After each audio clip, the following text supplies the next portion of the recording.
The heck is that?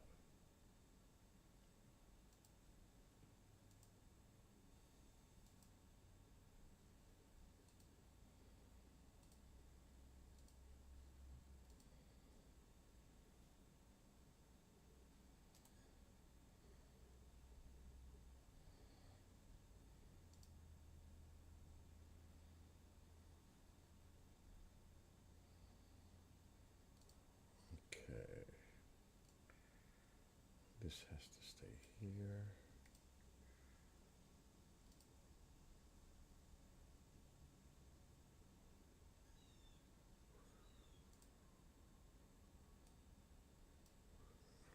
Projector.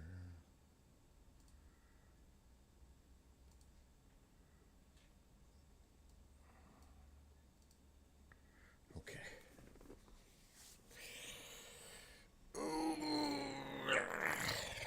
Let's see what the weather is for today first.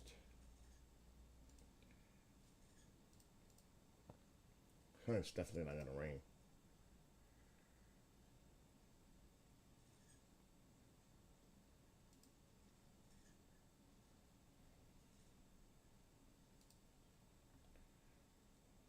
Daily. Wow, 89 tomorrow, 89 Saturday, 87 Sunday. Wow. Today, 84. Near 90 tomorrow and Saturday.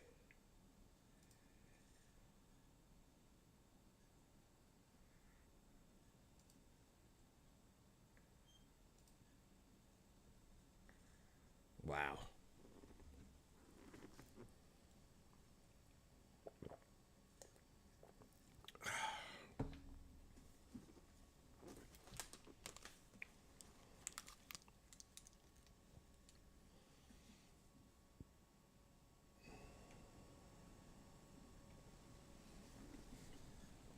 Thank God Amo's not here.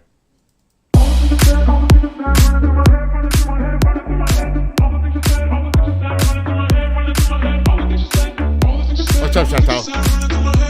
Or Chanel?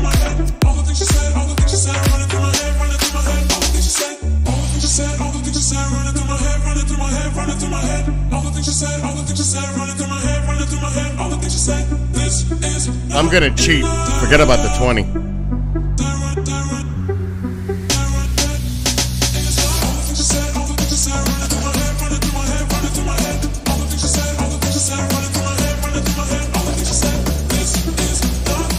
What's up, Marco?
Oh, I got it. Good.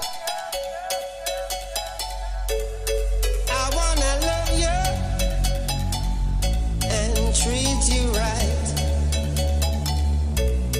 I wanna love you every day and every night, night, night, night, night, night,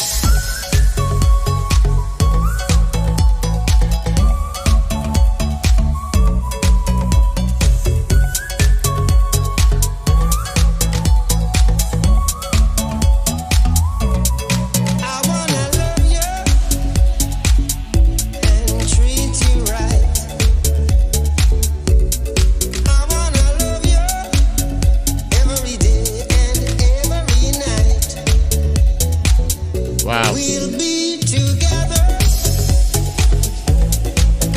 with the roof right over our heads. We'll share the shelter of my single bed. We'll share the same room.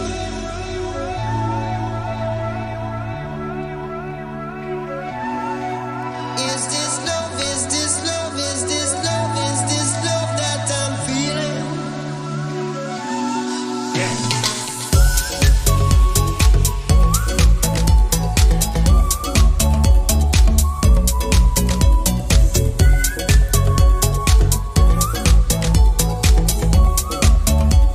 I wanna love you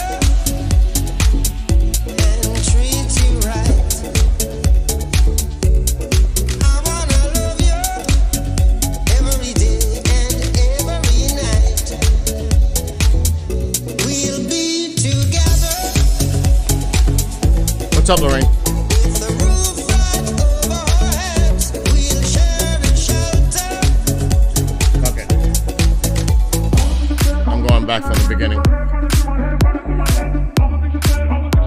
I just started.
That's a good way to start.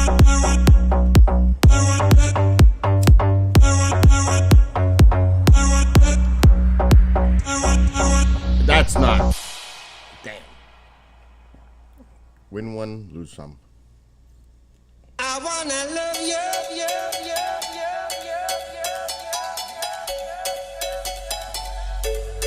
I wanna love you. Oh shit. And treat you right.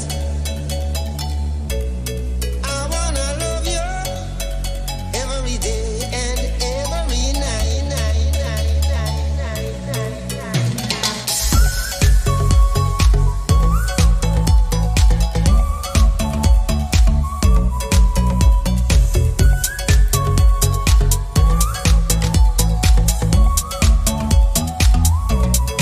I wanna love you and treat you right. I wanna love you every day and every night. We'll be together Oh, it's on the bottom. with the roof right over our heads. We'll share the shelter of my single bed. We'll share the same room.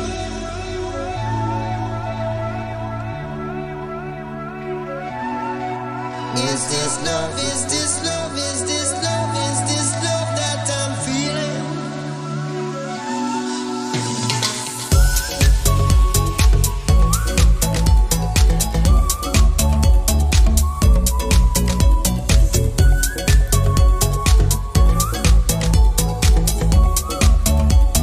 I wanna love you and treat you right. I wanna love you every day and every night. We'll be together with the roof right over our heads. We'll share Oh, it starts there. of my single bed. We'll share the same room.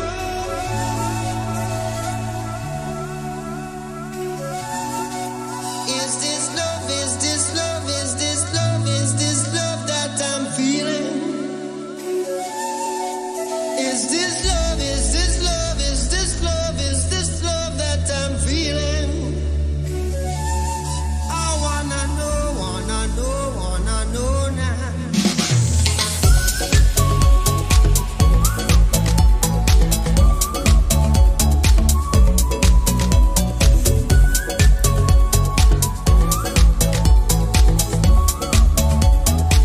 Is this love? Is this love? Is this love? Is this love that I'm feeling? Is this love? Is this love? Uh-oh. Is this love? Is this Knew love it. that I'm feeling? I wanna love you.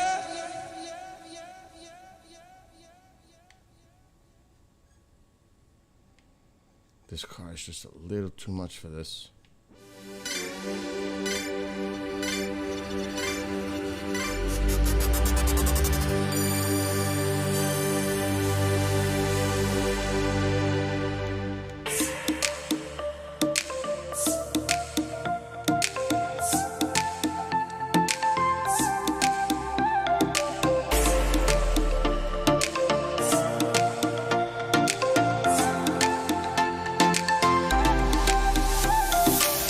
I'm looking for the next big thing.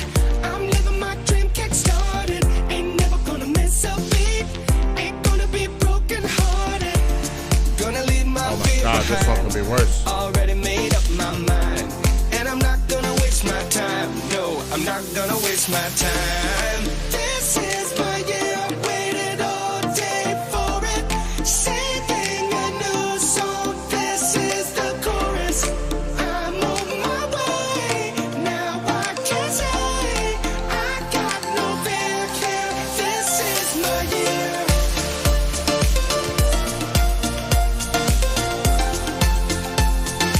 How come I'm not getting no fucking points? My year.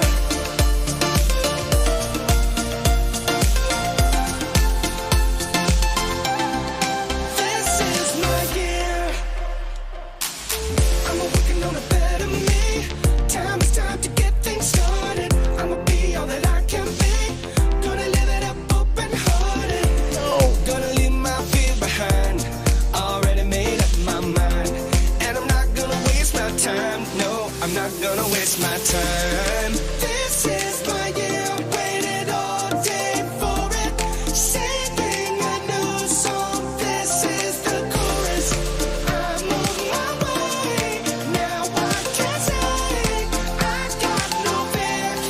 This is my year.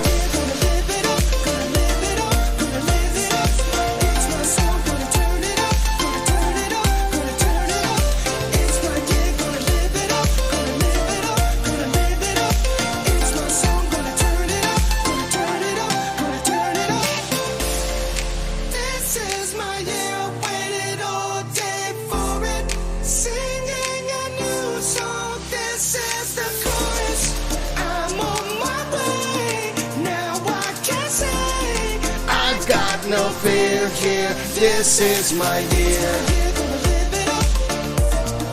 This is my year. This is my year.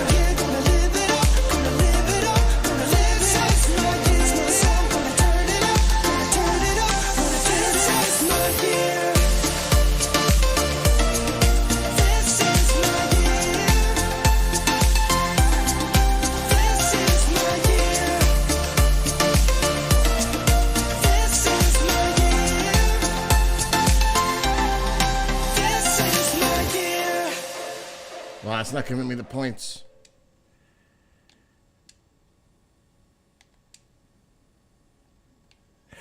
Don't spin out. Don't spin out. Come on, Harry. We want to say goodnight to you.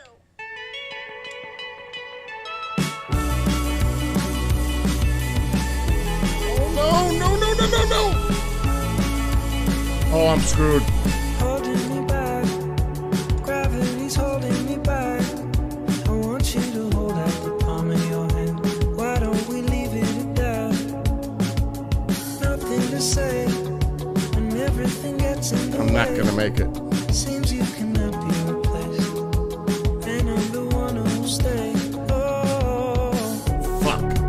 in this world, it's just us.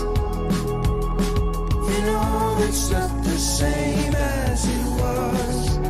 In this world, it's just us. You know it's not the same as it was. As it was. As it was. You know it's not the same. Answer the phone. Harry, you're no good alone. Why are you sitting at home on the floor? What kind of pills are you on? Ringing the bell, and nobody's coming to help. Your daddy lives by himself. He just wants to know that you're well. Oh, in this world, it's just us. You know it's not the same Come on. as it was. In this world, it's just us. You know it's not the same as it was. As it was. As it was. You know it's not the same. Go home, get headlines, feed internet. I don't wanna talk about the way that it was. Leave America, 2 kids, follow her. I don't wanna talk about us doing it first.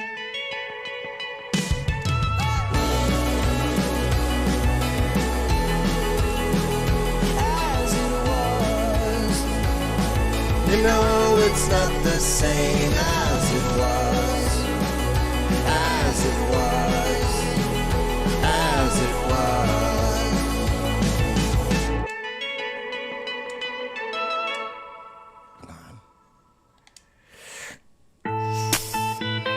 Shit.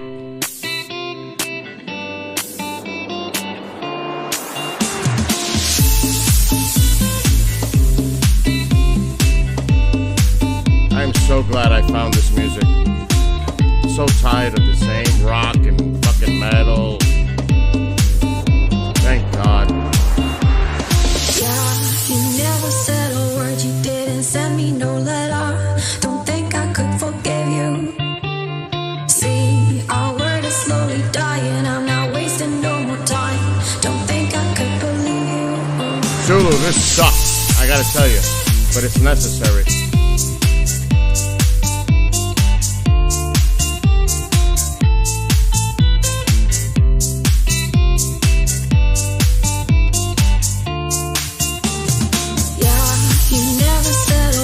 I really don't want to blow it. I'm just gonna finish it. Don't think I could forgive you. 1 star I'll get. Our word is slowly dying. I'm not wasting no Oh, more time. shit. Don't think I could Hell no. believe you. Yeah, our hands will get more wrinkled and our hair will be gray. Don't think I could forgive you. And see, the children are starving and their houses were destroyed. Don't think they could forgive you. Hey, when seas will cover lands and when men will be no more. Don't think you can forgive you. Yeah, Mark. Yeah, when they'll just be silence and when life will be over. Don't think you will forgive you.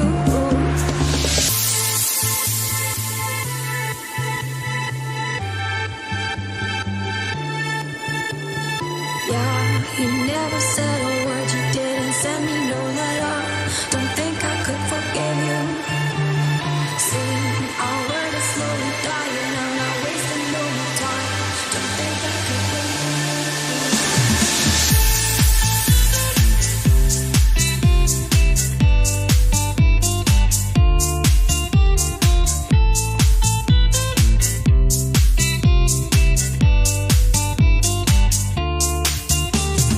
Yeah, you never said a word, you didn't send me no letter. Don't think I could forgive you.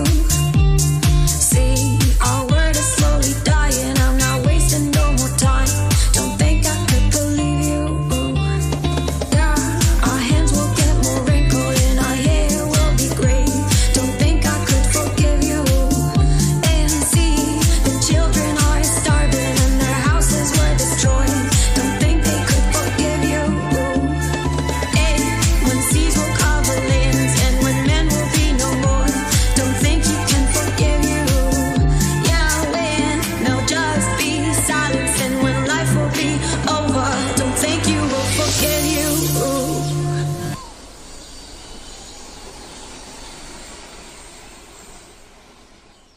You're just like my favorite song going round and round my head. Like my favorite song going round and round my head.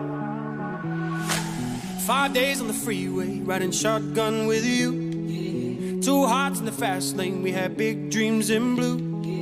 Playing sweet child of mine, and I still feel that line. Where are you now? Where are you now? Hey, it's been too long ago, my love. Where did we go wrong? Too late to turn around. Where are you now? Where are you now? Hey, it's been too long. You're just like my favorite song going round and round my head. Like my favorite song going round and round my head. You're just like my favorite song going round and round my head. Like my favorite song going round and round my head.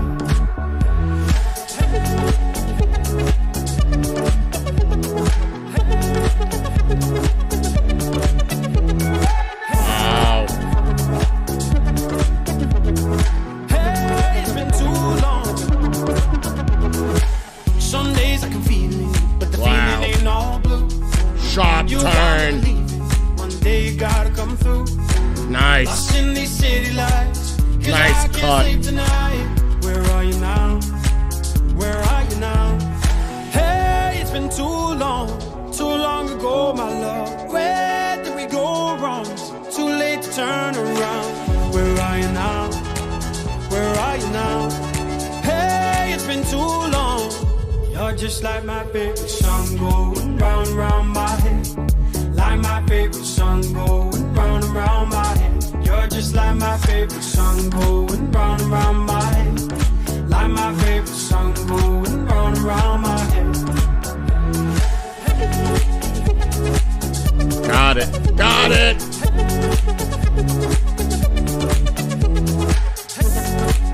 Where are you now?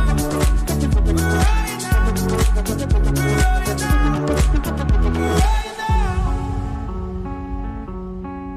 Where are you now? All right, let me call Luis. I gotta call this host. He's got big shit going on in the next few days.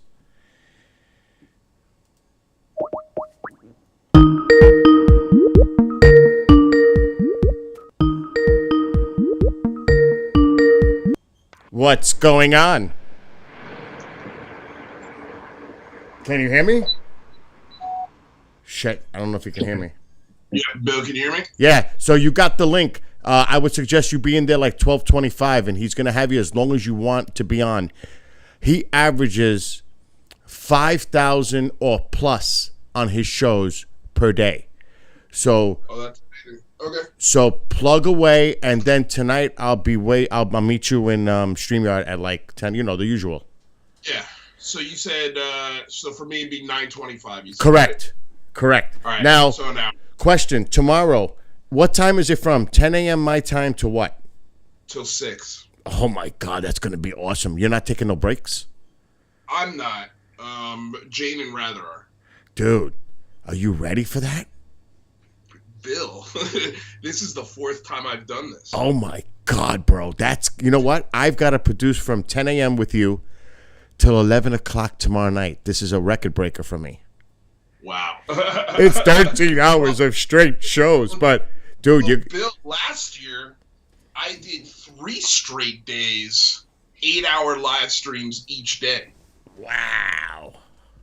So it was 24 hours of live streaming Wow. in 72. Yeah, so make sure you plug away, you know, everything today on his Oh, yeah. show. I will. And then tonight you're going to talk about the Calvine and Big Phone, Home Phone 3, right? Yeah, we're gonna be talking about Calvine, Big Phone Home. I just wanted to get Jane and Rather's thoughts on it. And yeah, that's about it. All right, so listen, Chanel is producing, the other producer for KGRA, so have a great one with Kriston. Kriston Awesome. is very well prepared, and he's an intellect, so you guys are going to hit it off. Great. All right, listen, if you need me, hit me up. All right, sir. Thank Later. you. Bye. Okay, that's resolved. Now I got to call Kriston.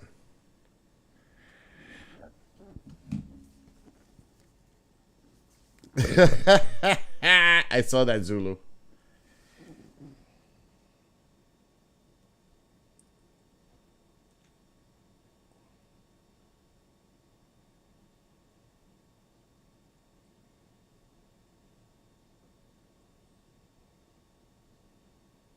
Okay.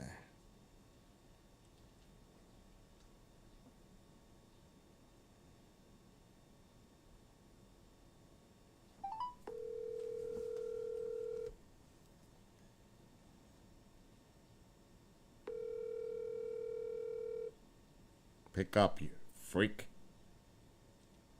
I can call him that because I do when I joke with him. Yo, what's up, Bill? All right, your guest is confirmed. I just talked to him, so he's definitely going to be there at 12:25, waiting backstage. Okay, awesome. All right, listen, if you need me, hit me up. All right, cool. Later. Deuces. Have a good one. Okay. That resolves that. So, yeah, tomorrow, the Big Phone Home 3. Tonight, they'll be talking about it, too, on the show. The Unidentified Celebrity Review. I can't say enough of what these guys do. I just can't. It's one of the best shows, period, on ufology.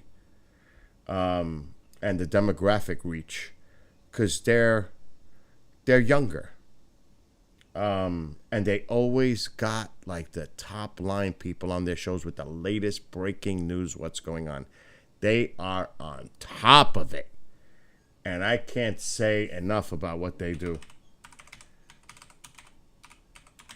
And he'll be talking it on Kriston's show, but this is what it is. And I'm going to share my screen in a second. If I get the projector off Streamlabs. So this is what they're going to be discussing. This is what it's about. And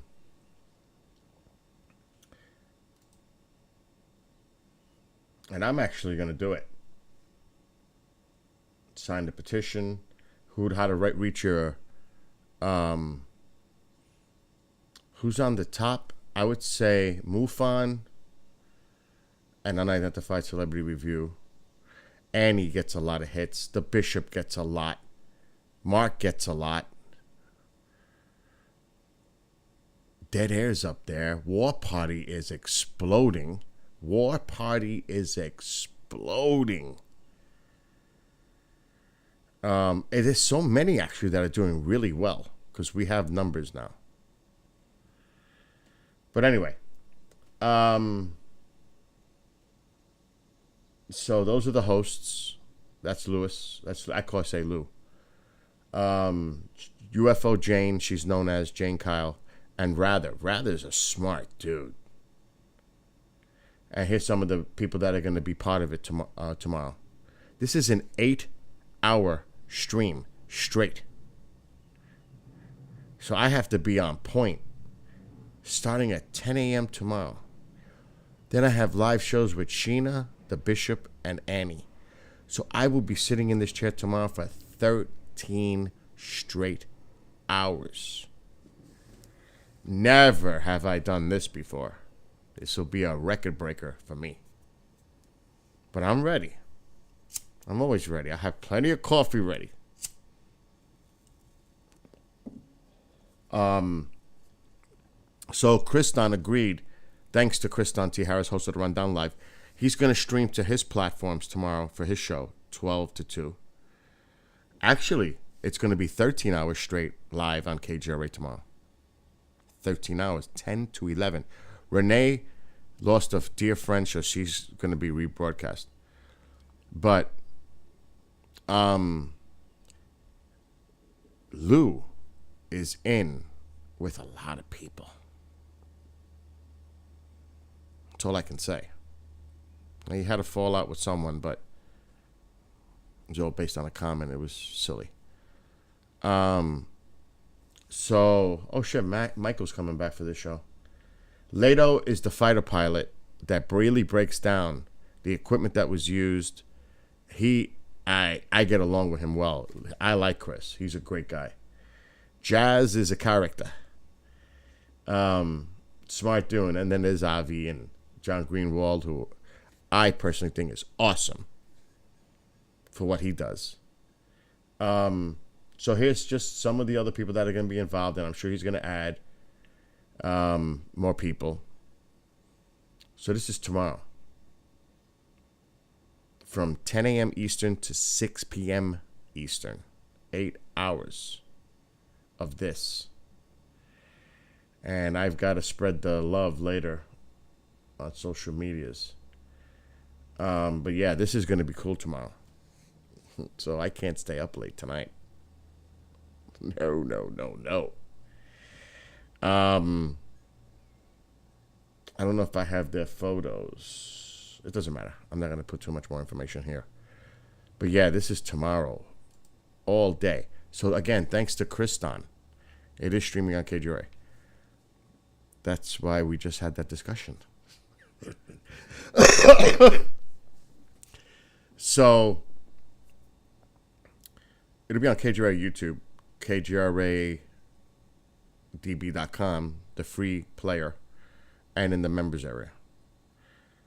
And it'll be streamed audio-wise, too. So, because thanks to Kriston, he agreed he's going to stream to the video platforms only tomorrow. No audio for Kriston tomorrow. Because this is going to get the coverage. This is a special event. So I spoke to Kriston, and he said that's fine. And he's got Lou on today, which I just spoke. You heard me talk about it. He's going to have Lou on at 12:30 after the break. And I know Lou. Lou will talk as long as Kriston wants him. And he's a sharp dude. They all are cool people. This really makes a great show. And I wish Lee Spiegel luck. But this show has taken off. Big time. So, addition, you know what I mean? Subtraction. This was a great thing right here. So, again, I love Lee Spiegel. I wish him the best. But they are rocking in that time slot. Rocking. Like I said, they bring so many different people that you hear the names of now, of what's going on. They are very relevant. They're very well researched. They do their homework, and they go into a show well prepared. And they're not afraid to ask tough questions, which in a couple of shows, I was like, oh my God, what's going to happen now? Because they don't hold back. Here's the thing, Marco, with the usual UFO people. It's redundancy. It's not fresh. It's the same stories you hear over and over again with players that want to stay relevant but aren't necessarily relevant anymore because they're not in the loop of what's going on now. I hate to say that, and it's just the facts.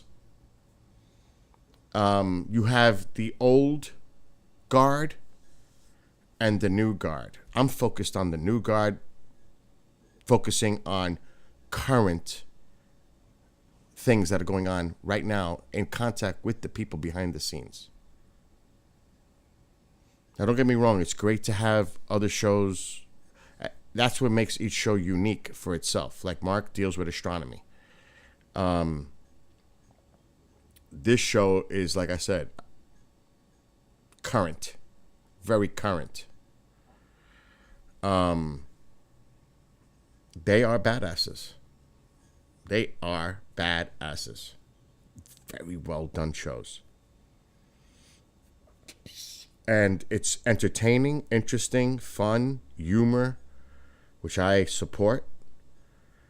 It's entertaining. The bad thing, and this is just a fact, a 1 hour show is adequate. 2 hours is tough to keep the listeners engaged. It really is. They're 2 hours, and I can tell you, people tune in for the full 2 hours.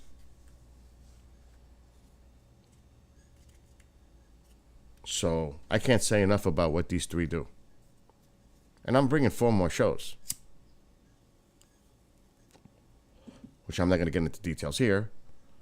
All I can say is 2 are UFO, 1 is paranormal, and 1 is Bigfoot. And I've got some.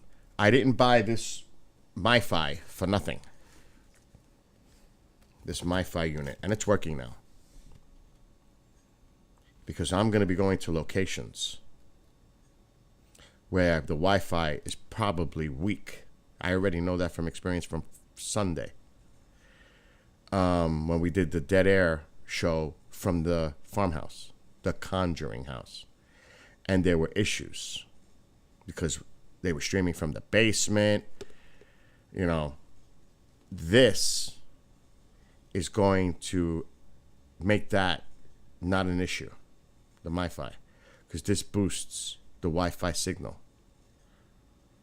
And I can add 30 devices on this. I already got my phone tied to it, but I'm not going to use up my gigabytes. I'm going to get more engaged.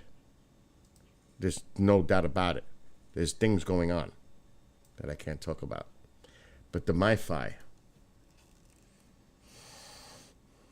I would suggest you, if you do, this is necessary if you go like what I'm doing, or say you're somewhere, but this is Wi-Fi only.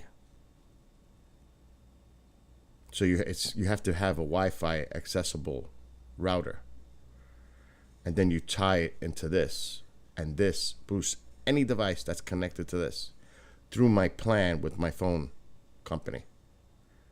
So my phone, even though I'm using the home Wi-Fi, why would I use this and use up the data? Because I have 50 gigabytes on this. This is already tied to this, and it was a little issue for me last night to try to get it to work. But 30 devices. Now remember, the more devices you add, the more data it's going to gobble up. So I'm not putting everybody on my device. But when it comes to something like this, which I'm going to be using at the farmhouse, the 3 of them, the Mevos. And these are Wi-Fi connected. It's a hotspot. These tie in through Wi-Fi, which can tie into this, which I can operate through my tablet or my phone. Three of these go for $1,000. These little cameras. They have a SD card that you can put inside. So I ain't playing games. I'm going to set these up in rooms and I'm going to record everything. Because the farmhouse event is actually 4 days. And, you know, Annie's invited me already. And Warren may be coming with his son. Kendrick is going to go. And Mom, maybe. I really don't want necessarily Mom to go because it's going to be a drag on me. This is business. It's a party, which my Star Trek uniform comes today. But this is serious stuff. So it's from Friday to Halloween night. I don't know if I'm going to be there all 4 days. And I'm also going to Salem, Massachusetts with a new show host in November. It's for an event. I can't discuss further than that, but I'm going to Salem in November. There's a couple other things. But I'm going to get more engaged because I can depend on Chanel producing. So this allows me to travel more. And I'm going to do it. Because we want to create cool special events for members only. This content is only going to be available in the members area. Now, the special with The Conjuring, I don't know. If that's going to be an Annie thing, an Annie show, who knows? Most likely it'll be that. The following week, when Annie has her show, there'll be some serious highlights. So there's a lot going on. That's all I can say. But this is a game changer for this. And my phone. And anything else that's Wi-Fi. Pine Bush. 2 cameras, because we were trying to tap into their Wi-Fi. Because I was using these cameras for the Pine Bush presentation. Even though they had 5G, which was a pain, we went through hell, Warren and I. Because it was draining on their system. And I didn't know how many other people were using that device, the Wi-Fi password. But the more people, the worse. It's like anything else. So, 2 cameras were glitching. 1 was stable. 2 were. But with this, I'm not going to have that issue next year. That's going to be important for these. So, I'll give you an example.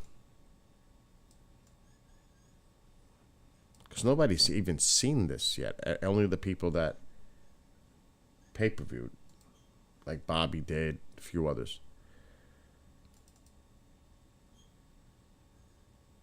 I don't know if it's this one or this one. I have 2 pine bushes. Analyzing it. And then I spent a long... Mom and Dad told us about the Phoenix Lights. As well, we had George Yarnell and Bill Waugh, and I flew to Florida to interview Bill Waugh. And I thought she was great. What do you think? Isn't that great? Yeah. So Yeah. this is the Mevos. Yeah. You can visit her after in the back. I had 3 cameras set up. The thing is, this high strangeness are different views. See how it's of the glitching? same things that you would see with your eyes. Look at the So I had one difference. facing the screen, so That when Mark is is doing his gorgeous. presentation, I had And a it's all- side angle view Right. and a front. If it generates these special gravitons But look at this. I'm talking about, these gravitons live in that bulk space, that warped space I talked about. Now, depending on how many you can actually develop, just open Mark to the is outside brilliant. on the bottom. I swear. That's something people. Is that this because I know transition- him? On January 1st, and it was Oh literally. my God. I know what is on the phone Martin. anonymously. No. But the bottom line is this. You know how intelligent Mark D'Antonio is. I mean, the man is an intellect. There are few people that I know that are on his level. I am not even joking when I say that. In a conversation and the research and knowledge that they hold. Richard Dolan, love him or hate him, is brilliant. Brilliant. Man is... I personally enjoy talking to Rich. But that's me. But, yes, Mark. But the thing is about Mark, it's a talent also. Because I'm going to go in my pool soon. To keep the audience engaged. Because you got to remember, Mark he tries to simplify it more when he does presentations so that the audience understands exactly what he's trying to say. Because you know how Mark can come up with a lot of terminology, words. It's like, what? It's not like you can rewind a show and watch it again to absorb all the information. So he breaks it down. He simplifies it. But he also makes it entertaining with humor. And the people feed off that. You have no idea. I can even show you past presentations. I think I have 2 or 3 of his. And you would get the idea if I showed it. But that's a special talent. Because there's a lot of people that just do a presentation and I'm just saying. Not a lot. There's a few. That you go like this. Because it's monotone and it's hard to stay focused. It's good for the person to be more engaged and show energy, and you feed off that. Like Mark won't stand at a podium. He moves around. He walks back and forth. To me, that's important. But not only that, if people are, think of it this way. If your eyes are focused on one specific area for too long, you get like kind of tired. But if somebody's walking back and forth, it's keeping you busy and mentally focused. Think about that, because it's true. So Mark does it great. And, he writes up different ones. They're not all going to be the same. And that's where Mark is not redundant, because Mark is always coming up with fresh, new information. Yeah. And I know, because privately Mark and I have had this conversation, because of Mark's brutal honesty, he has pissed off a few people because he gave them an answer they didn't want to hear. Too bad. It is what it is. Mark's not going to tell, go with their story if it's not true. That's not being honest. And sometimes, people don't want to hear the truth. And believe me, I know one big one. But I would rather have somebody tell me the truth than lie to my face. I may not like it. I may not like what they're telling me, but I'd rather them be honest with me. Right? Makes sense. Than say, yeah, that was a great catch. That was definitely a UFO. Yeah. No. So, Mark is great. That's why I encouraged Pine Bush to bring him back every year. Because he changes it up, and it's good to get science involved. Facts. Theories involved. Do you understand what I'm saying? Yeah, really, yeah. I know. I know all about that too. And there's also people out there that, like I said earlier, they want to stay relevant. They're trying to be part of something that's happening now, but they're relics of the past, if that makes any sense. And I'm not saying names, but that's part of it too.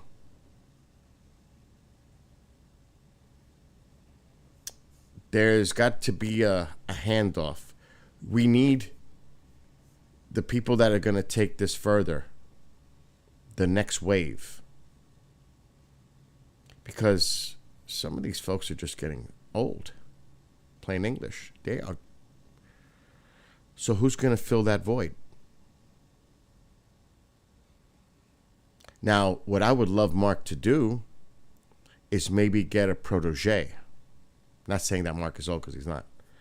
But wouldn't it be cool to get like a young astronomer involved with Mark, and Mark can school him?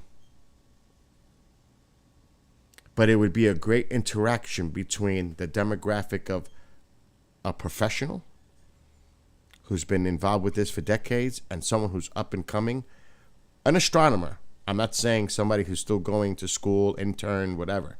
But it would be cool to see that back and forth. Because a person that's just getting into astronomy is going to be very eager, passionate. And who best to learn from than a Mark? That's the way I would like to see it go. My opinion. 2 astronomers. One who just started in the field but has credentials, and someone like on Mark's level. That would make a great YouTube show. What's up, Daryl? And Daryl does an amazing job with Mark on his stream and on SkyTour and Tara. But these are like the things that I focus on, because it's also about demographics. You want the young audience to get more engaged and interested, because the average listenerships are probably in the 40s, 50s, in that range. Oh, he calls himself an amateur. That man knows so much about astronomy. It's laughable to say amateur. Okay, amateur in the status that he does his own work in astronomy. Maybe like that, because technically that could be the label. But as far as I'm concerned, he's got very high credentials in the field, in my opinion. Notice, no, Daryl, no. I'm just saying the ideas that run through my head, as far as from a station point of view or from a demographic point of view, that's what I'm saying. The show is great. It has, I was just saying it earlier, the shows that do great on the network. That's one of them. But I'm also coming up with new concepts and ideas always. But the way this all started is Mark does a brilliant presentation. Brilliant. To me, 1 hour is not justice for Mark. Mark needs to keynote. He needs to do at least an hour and a half. Uh-oh. I just hope nothing's going on. Anytime I get messages, it worries me.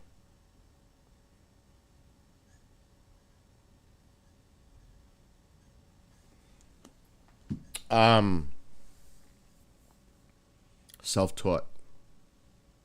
Daryl, do you know how many times I make this discussion about the difference between self-taught and going to a school, college? People don't realize. If you do the research and the hard work, and there are people that go to school and they focus on a career and they're just not built for it. There are people that are passionate about something and they learn on their own and probably can achieve much more than those that go to school. I'm not saying that education is not important, because it is. But It's like if you go to school to become an engineer or even better, a broadcaster. It takes more than just the education. It takes personality, charisma, social skills. They can think they have the voice for radio or TV, but do they really have that within them? It's like I said, you can become educated and learn all the information necessary to become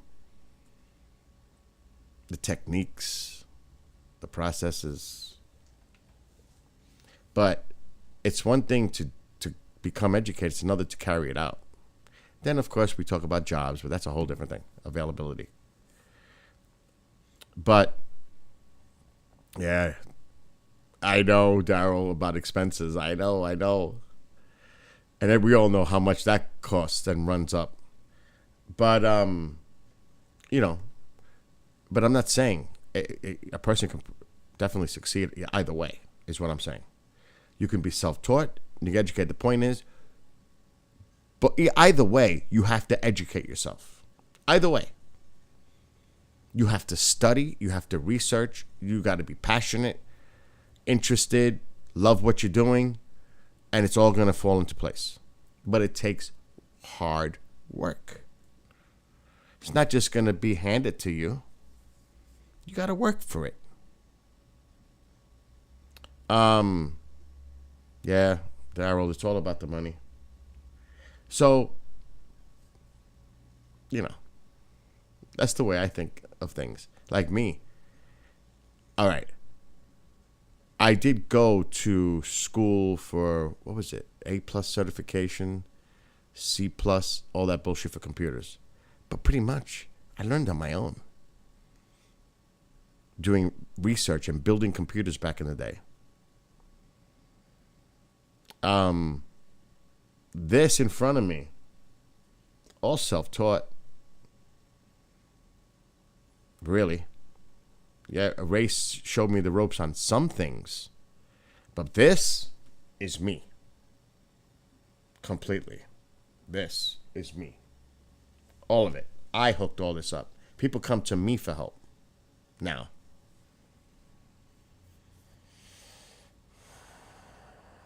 StreamYard. I train people. Amanda picked it up like this. She's a pro asset in what she does. Because she is a fast learner. You don't have to tell Amanda more than once. She knows. And Chanel, doing great as a producer. I went through the same thing with Race. Having him tell me, you got to prepare for this. Anything can happen. You got this happens, that. She always calls me if something goes wrong. Like yesterday, during a live show, the broadcaster for the radio went down. Then I told her what she needs to check, and it got working 5 minutes later. But now she knows how to resolve it.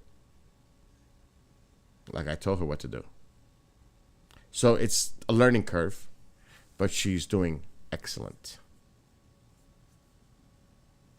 Excellent. So now I can fall back on other things and focus my attention to other areas, which is great because now I am.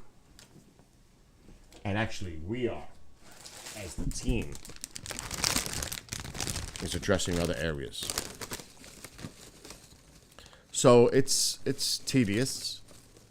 It can be painstaking at times, but I love what I do.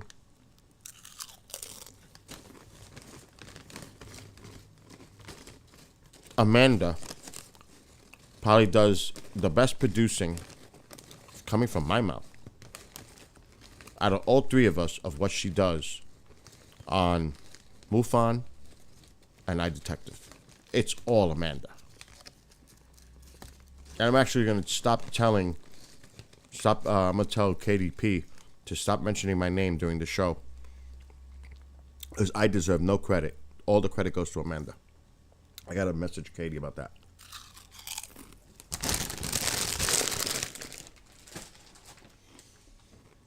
All I am is the overseer. Think of me as like an executive producer overseeing that everything is running correctly. That's it. Matter of fact, I'm going to send that message right now before I forget.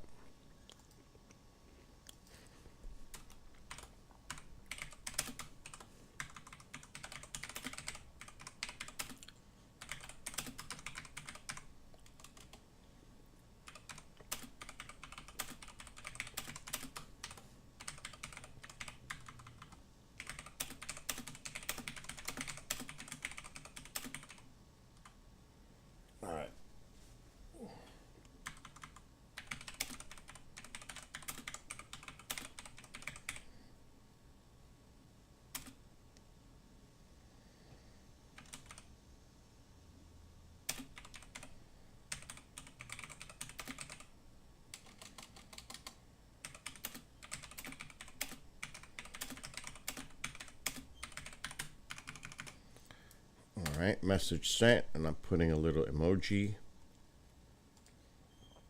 I am not an ego person. I don't need to be applauded. So I pretty much said, moving forward, give Amanda full credit as producer. You do not have to mention me. She deserves full credit and recognition for the hard work she does. That is fact. Later, Daryl. So that's the right thing to do. They don't have to say my name. Thanks to Bill Skywatch and Amanda. No. Thanks to Amanda. Because she rocks.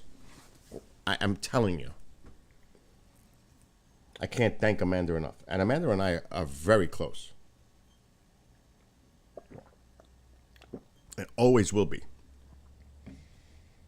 We have heart-to-hearts. All the time. Well, not as much as we used to. But we have them. She's like my sister. Amanda is like my sister.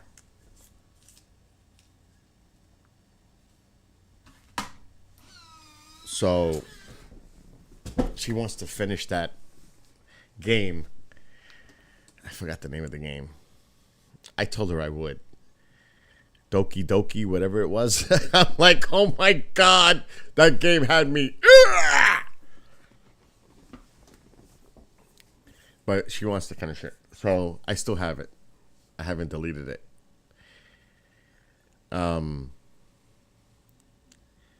She's badass. And let me see.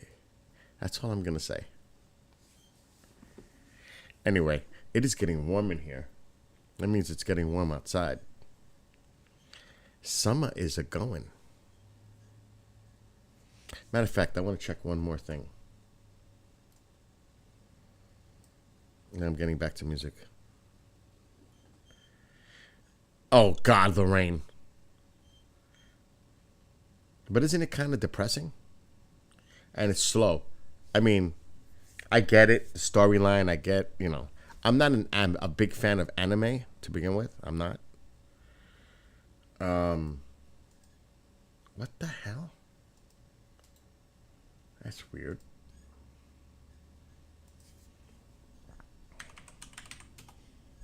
I'm going to be checking out that show in a sec. I want to see how that goes.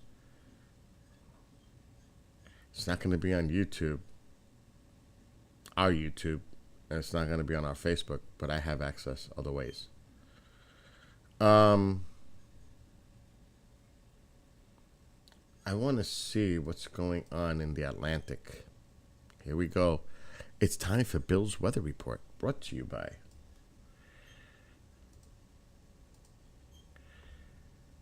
Okay, that's the Euro model.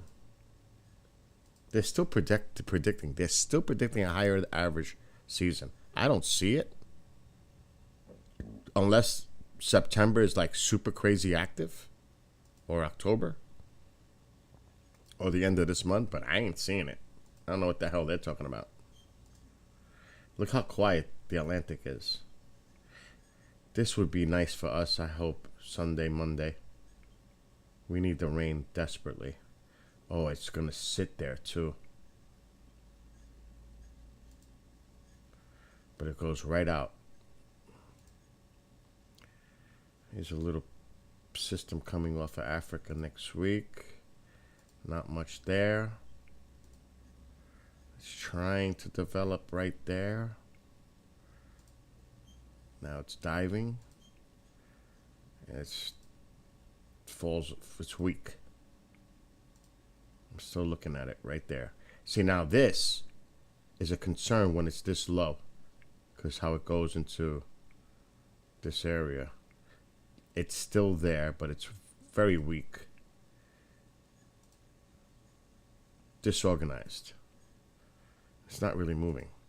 So, for the next 10 days on the euro, there's no activity going on here, which is good news for a lot of people. Hurricanes. But at the same time, that moisture would be very helpful for drought-stricken areas. And I'm not saying I don't want to see a hurricane, a major, but a tropical storm has a lot of moisture associated with it, and usually it will curve up, and it could give a lot of important rain to a lot of areas. I don't want a hurricane, just a tropical system that has that moisture attached to it that can carry it in. That's all we need, a couple of those. But right now, models don't look good. So I don't know what the hell they're talking about, because this is going to the end of August. Now, I'm not a big fan of the American, but the American is quiet too.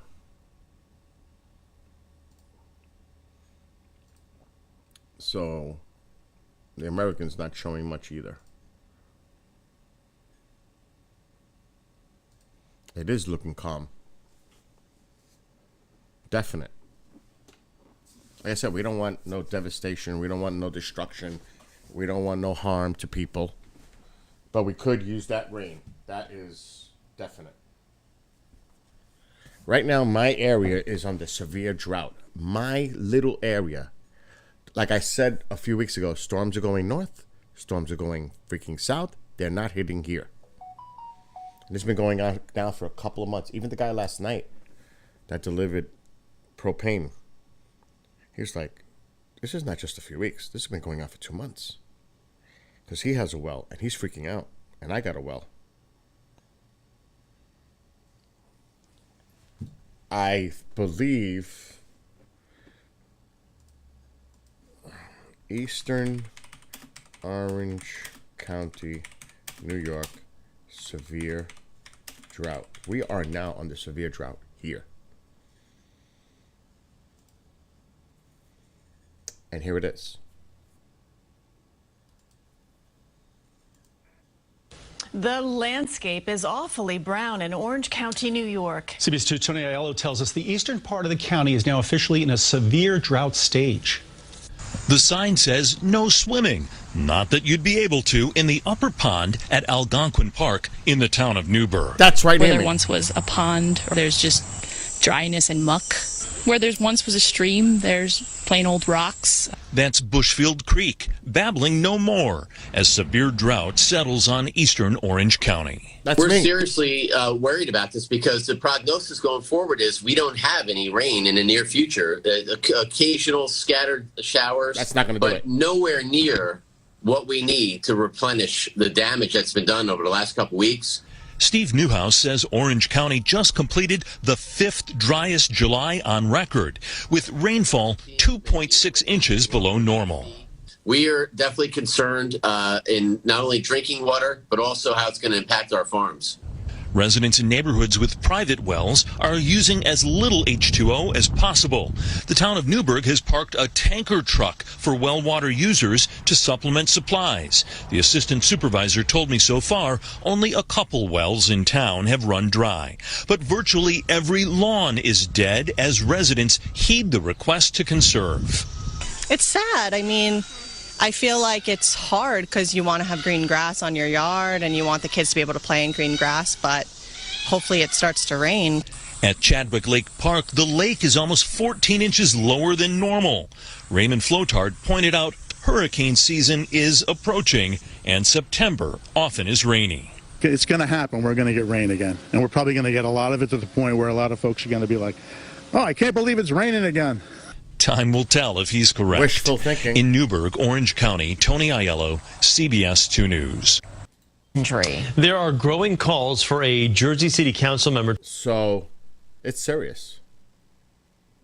Now, to put this in perspective, and I want to tune into the show for a minute. I want to see how. Put this in perspective.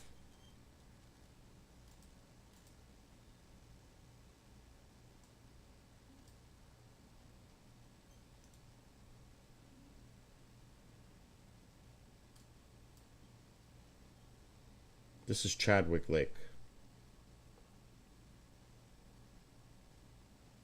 And it's 14 inches below. And I live around here. It's close by. The other one that they were talking about, it's by the park. Let me zoom out. Let me see where I am. It's down more. Algonquin Park. So the ponds that are in here are no more. This is gone. That's the one that they were talking about. That's gone. That's not even there. It's dried up. It's gone. That's the one that they were just talking about. It's right by my house. It's gone. Now there's a bigger lake, Orange Lake. It's bigger. They didn't talk about it though. Orange Lake. I wonder what the situation is there.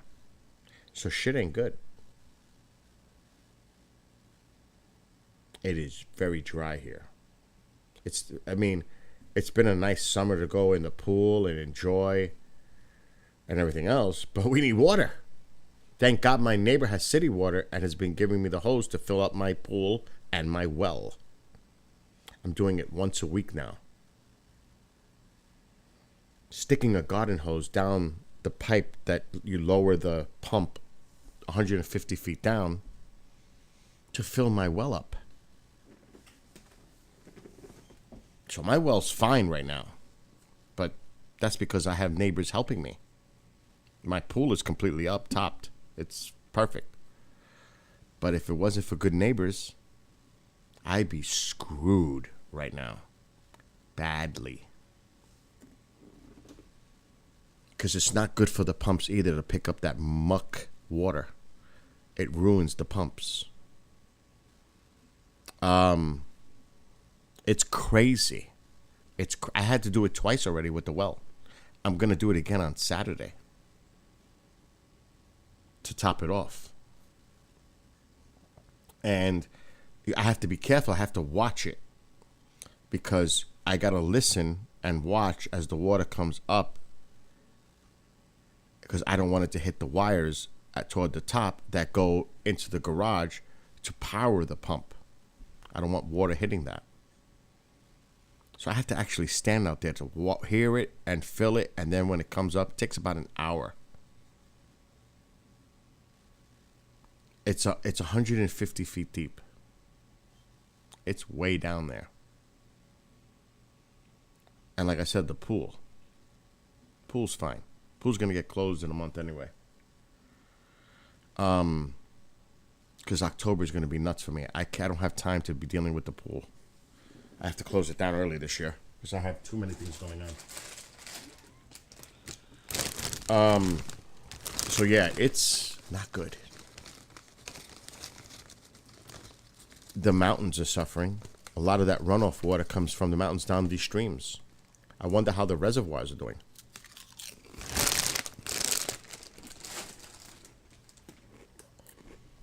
Most of the water, not here, not me. A lot of water comes from this lake for locally, the Newburgh. I don't get this water because I have a well. Let me zoom out a little. I gotta find it. It should be right here. This is where they get their drinking water. Right there. That's where the surrounding area that has a city connection gets their water from. This reservoir. Like Washington. So I don't know how the status of this is. But all I'm saying is it's just not good. It's really not good.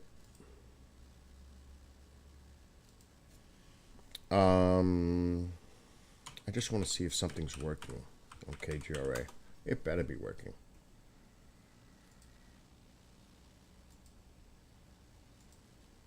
In fact, he seemed like a real nice guy. What Ronald didn't know was that Ralph was sick. So on KGRADB.com, you don't even have to go to YouTube. But the only thing is, it's fun to have the chat. But we do have the shows for free during live shows. This is Kriston's right now.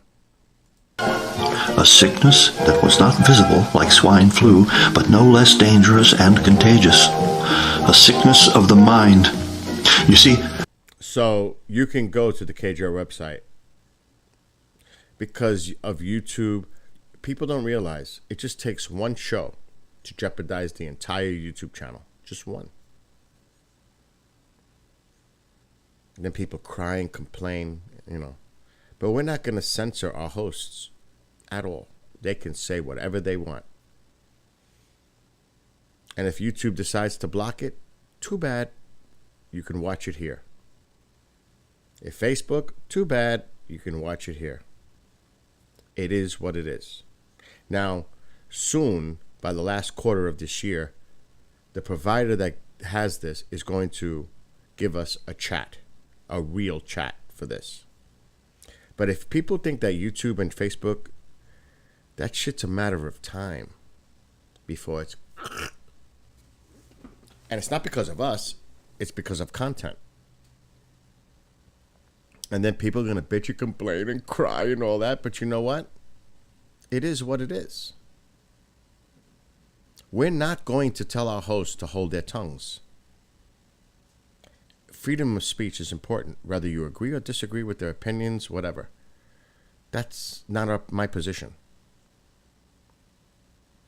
As long as they're not offensive, disrespectful, hateful, whatever, you know, there are boundaries and rules that apply. But we're not going to do that. I'm not going to do that. I'm not going to tell somebody, you can't say this. It's their show. It's their content. Who the hell am I?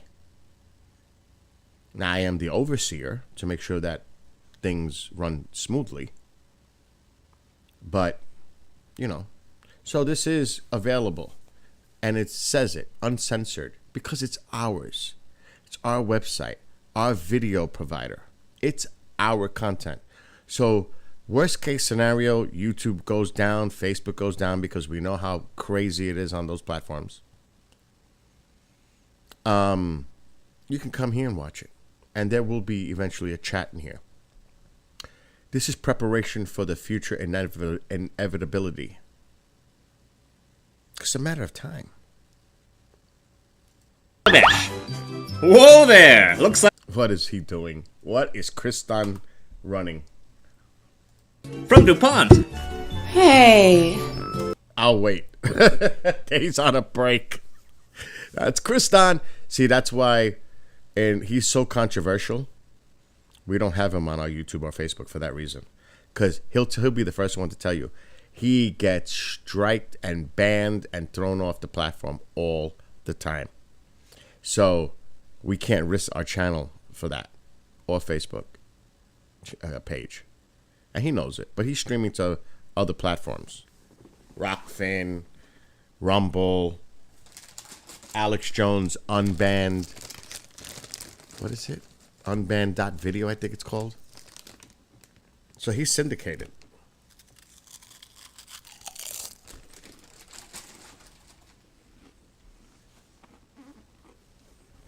I don't even know if he uses YouTube anymore.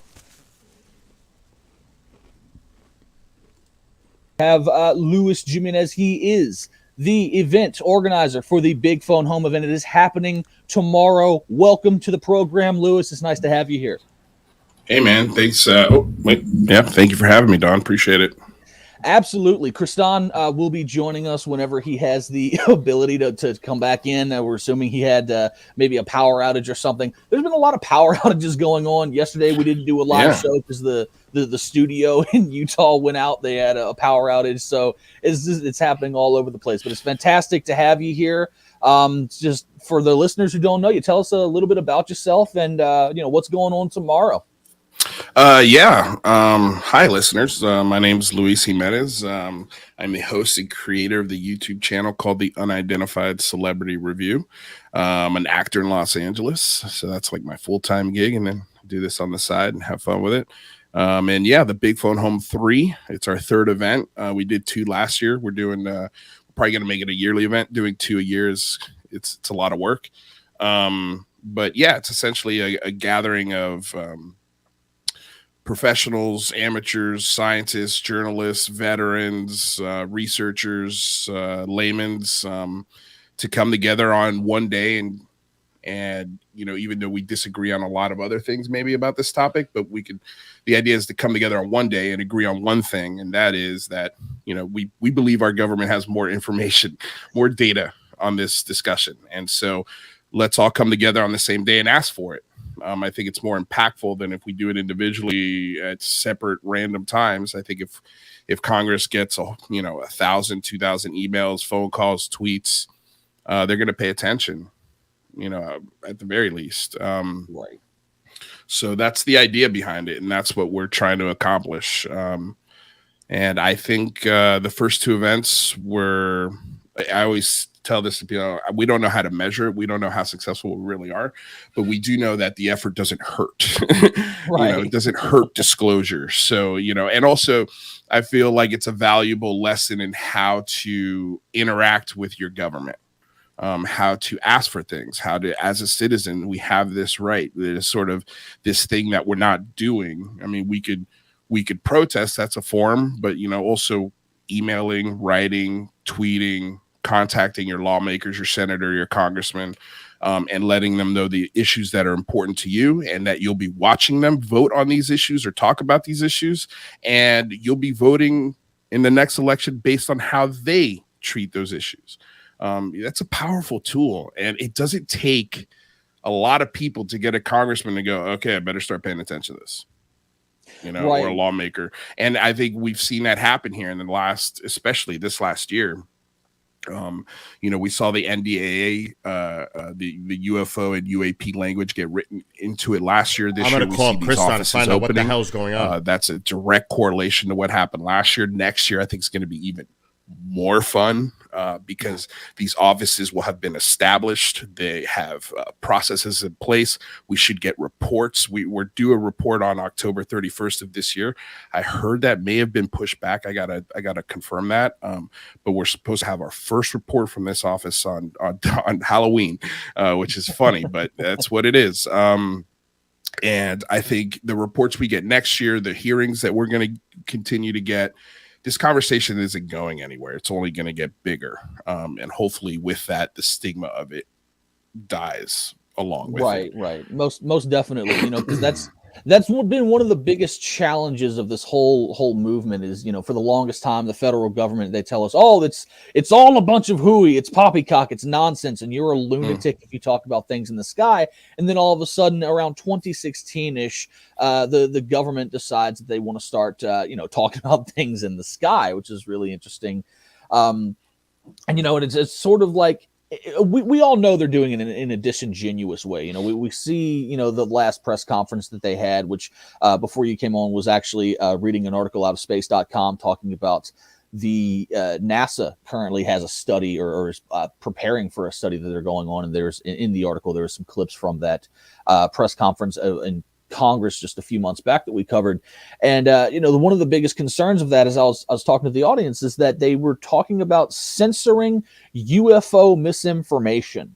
So clearly, as they do all the time with literally anything, they wanted to really control this narrative. And I think, in my opinion, that's really big push behind this agenda to bring out a lot of this stuff in the public sector from these official sources is not necessarily that the pathological liars that run our government woke up one day and said, oh, well, we're going to tell the truth about probably the most important topic to humanity. Because, of course, if all of humanity were to come to the collective realization, we're not the only thing out there. There are intelligent life forms out there. They have been visiting us. Perhaps they've even had a hand in our development as a species. It would turn everything up on its head. So very doubtful these people just woke up and said, we're going to tell the truth about this particularly important topic.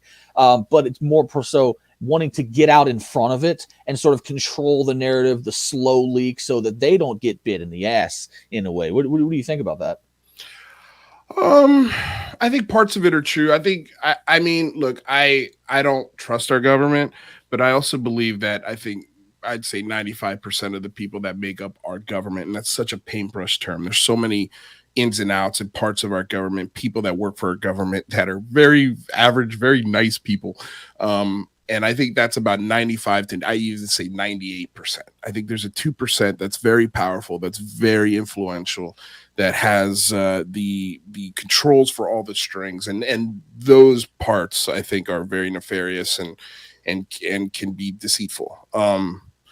I think this is more of, instead of a slow leak kind of thing, I think the paradigm of are we alone in the universe is something I think that worldwide has already been accepted. I think most people can agree that, man, it's a big universe and there's a lot of stuff out there that we don't even understand 100% what gravity is. Right. You know, like we've got so much more to build and grow as a species before we start answering some big questions. What I think is happening is you've got things like thermal imaging cameras, you've got LiDAR, you've got really powerful lenses and FLIR camera systems, and all sorts of instruments that have been super expensive and out of the reach of the average consumer.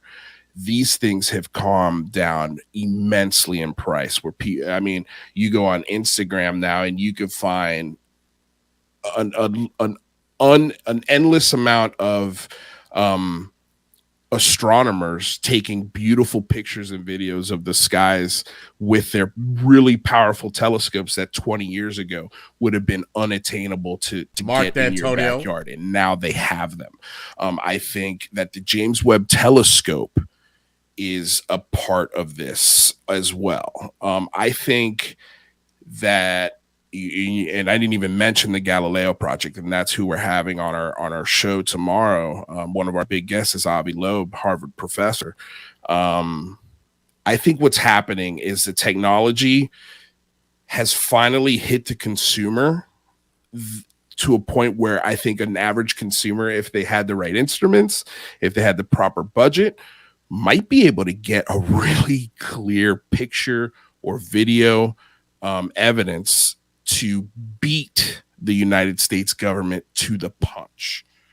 And I think all of this technology is forcing the hand of the United States government and other governments to be like, okay, we're going to have to start talking about this so we can get control of the narrative. Mm-hmm. Because we don't want some guy in his backyard or a Harvard professor to determine the narrative of what this is going to be. Or even worse, like, what if China is the first to the world table and comes to the table with proof on this? My whole thing is, you know, obviously you and me and a lot of Americans have a trust issue with our government. There's zero trust. I think the first government to come to the table with this and be honest about it with their constituents is going to win so much trust from them. Because if you can be honest about this, even a little bit, it's amazing to see how much of the trust rope citizens are willing to give you. And also, I think I've been hinting on this. There is a really intellectual part of our government that says, you know what, 10 times out of 10, the covering up of the thing that we don't want people to see turns out to be worse, more damaging, and a hit to our reputation than if we just released the thing. Right. I mean, we saw that with Roswell. I was talking about Witness to Roswell by Don Schmidt right before the break, and it's that book. I'm not sure if you've read it or if you've spoken with Don, but it's a fantastic. I haven't spoken with Don. I have not read the book. I've seen a lot of Don's speeches and roundtables. So I've got I've seen a lot of his video interviews that he did. I got to get Don on with him. Yes, those were amazing. But yeah, there's I mean, yeah, we could. I don't want to open the can of Roswell worms, but right. Like for me, it's a great story. It kicked off the whole lore. Mm-hmm. I just for me, doing what I'm doing today, it just doesn't interest a senator. So right. For me, it's not something that I talk about a whole lot. But yes, I'm familiar with Don Schmidt. I'm sorry, I didn't mean to go off on. No. But yeah, what were you saying about Don? Yeah. Well, my point is essentially with the Roswell narrative, for example, we've seen, the cover up or the alleged cover up or whatever it is with that situation, and just the way it has ballooned the UFO topic. I think in a way they're starting to realize maybe, as you said, covering things up causes more of a backfire than just being transparent and saying, hey, we don't know what this thing is. It doesn't even necessarily have to be, hell yeah, there's extraterrestrials. Just the honesty of, we don't know what this is, but it's not human. It didn't come from this planet. We're trying to figure it out. Yeah. I think would go a long way. I think you're right, but I think that declaration in 1947 would have been way different than that declaration in 2022. Absolutely. It's a different world. We're a lot better connected. I think the Lou is being careful, like I am. Persona that was the American exceptionalism. Okay, that shield of American exceptionalism. It was so set in stone in 1947, and 2023 that has eroded and almost completely rusted out. If they come out today and give us definitive proof that Roswell was an alien crash, here's the bodies, here's the craft, holy cow, that shield instantly comes back like a something in Harry Potter, all of a sudden it's restored, or Michael J. Fox in Back to the Future, as soon as they kiss, boom, everything is restored. And so that would be like the kiss in Back to the Future if they were honest. I think it would go a really, really long way into giving the permission for Americans to be like, oh yeah, I trust you, government. Thank you for giving me the information on all of this shit we've been asking questions about for the last 70 plus years. I think it's why the very first initiative for the Big Phone Home 3 this year is to improve FOIA. Mm-hmm. FOIA is, Jazz Shaw and John Greenwald don't call it broken, but if it's not broken, it has been beaten, battered, and dragged through the streets. And it needs to be improved upon. It needs to be talked about more. And the reason why we made it initiative number 1 is because it's an initiative that all Americans can get behind, not just the Americans that are UFO interested. Exactly. FOIA is a process that could do good for all journalists. I think it could also go a long way into helping mainstream media become a little bit more accurate and beholden to the facts, as opposed to just running with stories. I see how inaccurate mainstream media news is when I see them report on this, especially the videos that they play in the background. 9 times out of 10, there's at least one that is 100% fake, debunked CGI kind of footage. And I'm like, damn it, man. How did this even get in there? Who put this in there? And then also the facts that they're saying on the show sometimes just are wrong. And I'm like, wow, man, this is terrible reporting. They could have done way better on this. And so then I go, well, what else are they getting wrong? You know, Exactly, like if they yeah. you know, like there's a couple topics that I know a lot about. And when I see them portrayed in mainstream news, I see, man, where they got the huge inaccuracies of it. And to me, that's kind of where I stopped watching the mainstream news for this kind of news and anything else. So I think, you know, again, improving the FOIA process, giving that power to citizens to get answers, to help these lawmakers to get more clarity on all sorts of topics, not just UFOs. Essentially, that's what we're demanding for. We're demanding for more clarity, more transparency with that FOIA request. And so, you know, our first template on our website, thebigphoneHome.com, you know, we have a petition there. The petition is asking for the full release of all data in regards to the Gimbal, the Go Fast, and Tic Tac videos. You know, releasing the full versions of those videos would be immensely helpful into bringing more clarity, but also scientifically determining whether or not these 3 videos are extraordinary. Like, we need the clarity on that. We were told they were extraordinary when they first came out, but when people started doing the physics and the math work on it, it turns out they're not as extraordinary as they claim. But we do know that there's longer versions of these videos. Lieutenant Graves said so after one of the hearings. So we're asking for the full versions and all data and all angles related to those videos, because if we can get 2 different cameras, because usually if there's one plane recording it, it's in a squadron, which means that there's other planes recording it. There's submarines recording it. There's aircraft carriers. There's reconnaissance planes. There's all sorts of stuff when it comes to flying in squadrons like that. And also, we know this data exists. You've publicly released it. So why can't we have the longer versions of this? It's already been, it wasn't even classified. Like, this is not classified stuff. So we would like to see the full versions of these videos. And we know at the very least with Gimbal, there's another 4 minutes to that video, according to Ryan Graves. So we could have up to 25 minutes worth of, you know, extra footage that people can open source, that we as the public can comb over, do the murder board, scientifically break it down as best we can, and then whatever we are able to peel off of it, let's see what stands. And if it stands to be, you know, put on the table as proof that, okay, we scientifically must look at this now. We legislatively must talk about this and start preparing for this now. You know, like it adds a whole nother level to this discussion. You know, for example, we just had the Calvine UFO photo come out. Yes, I was going to bring that up as well. We talked about it a little bit before. An amazing find, right? Something we've been asking for years. These guys found it, they put it out, and now it's going through the murder board.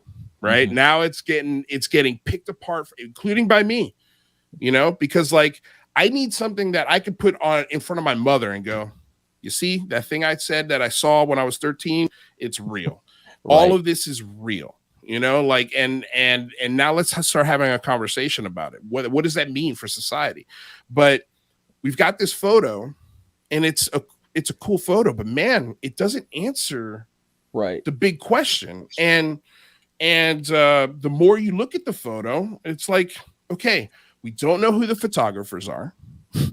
We don't know exactly the spot where this photo was taken. We don't have the information that's been classified by the MOD and the U.S. intelligence community.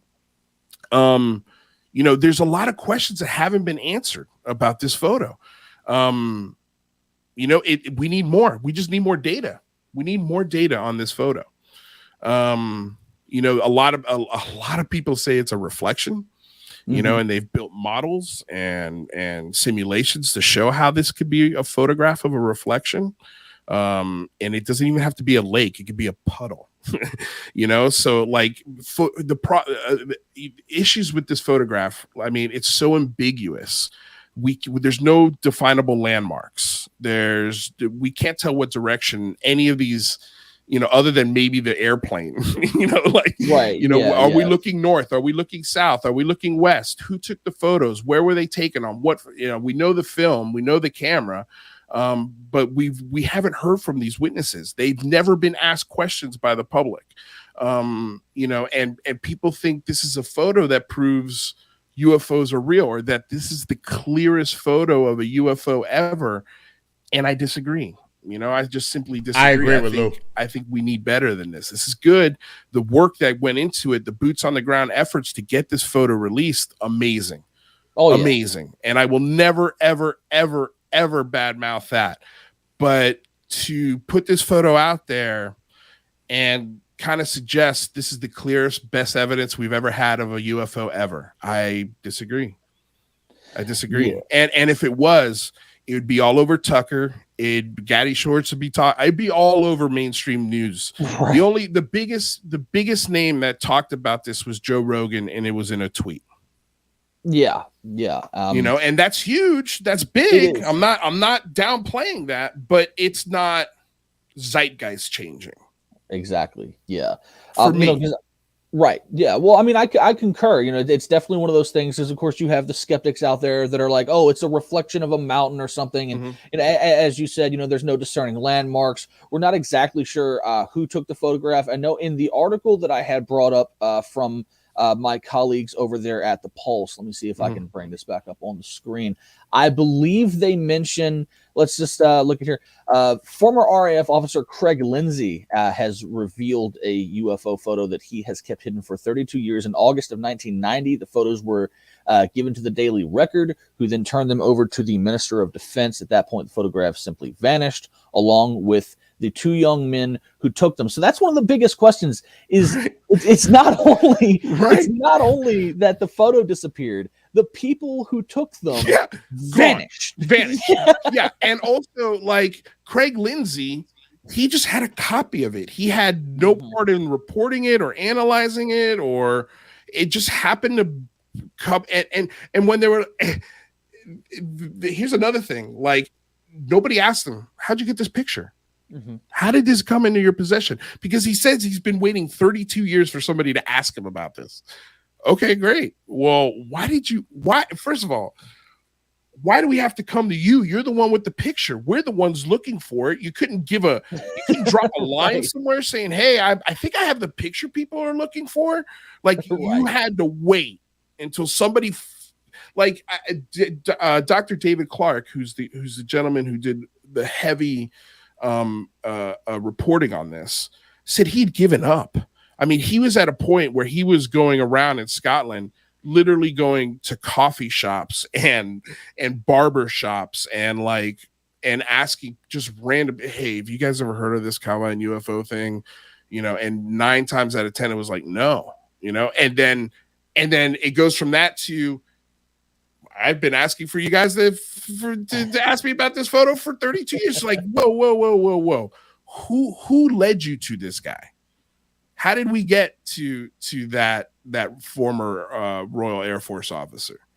They don't talk about that. Yeah, and look, maybe there's more data. Maybe there's more research and stuff that they're waiting on before they can release another version of the story. And maybe I'm wrong about it. I don't even want to say I'm wrong, because I'm not making any predictions here. I'm not telling you what it is. I'm just saying I need more data, and to come to a conclusion, because I think what people are doing is they're taking this photo and they've come to the conclusion it's the best photo of alien craft they've ever seen. Right. And I'm going, I don't see that here. I don't know how you're coming to that conclusion. Right. We're skipping a lot of work. Yeah, we're seeing this fervor among the UFO community, sort of in a way, at least this is what I've observed, sort of likening this photo to more like the Patterson Gimlin, like Sasquatch. Remember they took back in the and so that's a lot of the excitement that I'm seeing around it. And as you said, yes, it's a great photograph, but it just with the chain of how it was disclosed to the public, there's a lot of missing continuity there as to, first of all, where the hell are the people that took it? There's a lot of missing questions here. But I would love to get your opinion on a lot of this stuff more. Would you like to stay for the next half hour, or do you? Dude, I can stay for as long as you need me, man. fantastic. Well, we're coming across commercial break, so we're going to send it off to the people that make this show happen. And do not touch the dial. Do not miss the show. We'll be back. Don't go anywhere. It lurks in the forest. A 45-foot-high stone owl ready to sacrifice. So,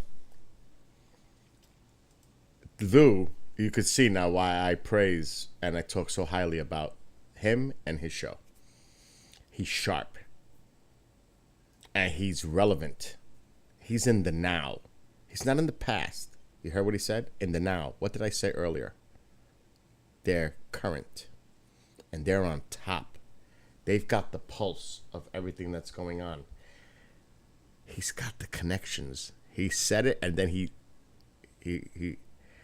I knew he was going to do that. I was laughing because that's what I go through. Don't say anything. Don't say anything. He gave you a big hint. And I've been hinting. Remember what he said? A country coming forward and making this a global issue. Think about the scenario where that can occur. Okay? It's not that hard to figure out. A lot of people don't believe in it anymore. Meaning that everyone that Kyle Rittenhouse shot was African American. The truth is you don't, because they get away. That's Kristan. Kristan lost power. I called him, and I went to a voicemail because he's on the phone with the electric company. He lost power.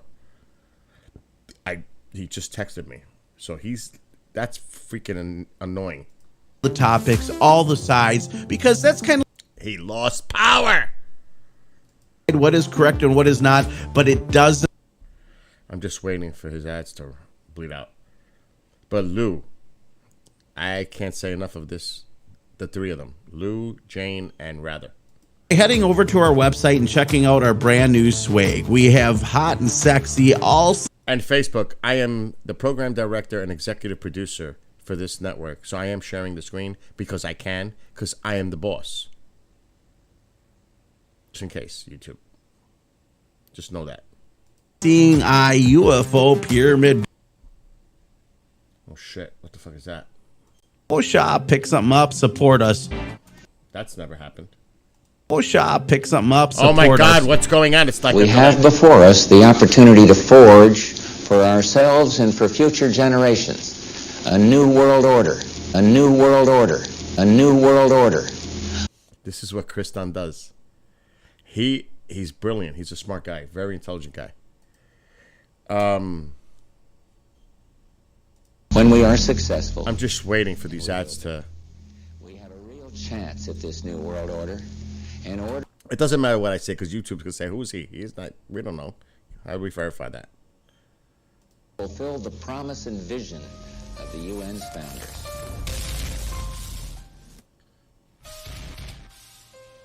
I'm just waiting. So I want him to talk about the big phone home tomorrow. I'm just gonna mute this for now. But yeah. Oh boy.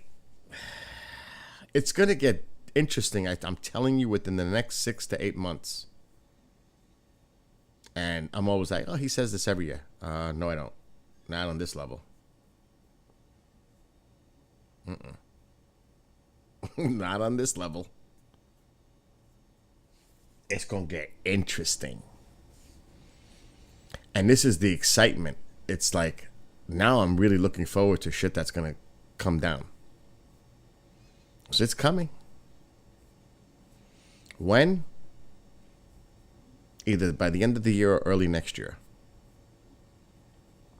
Keep it. That's it. That's it. I'm not saying more.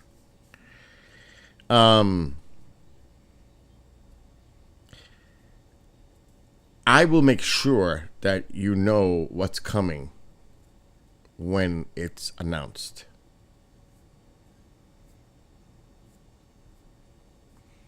But I think they're going to wait for after the midterms. And they may wait till there are new members in House or Senate before that's probably the holdup right now. That's why I say 6 to 8 months.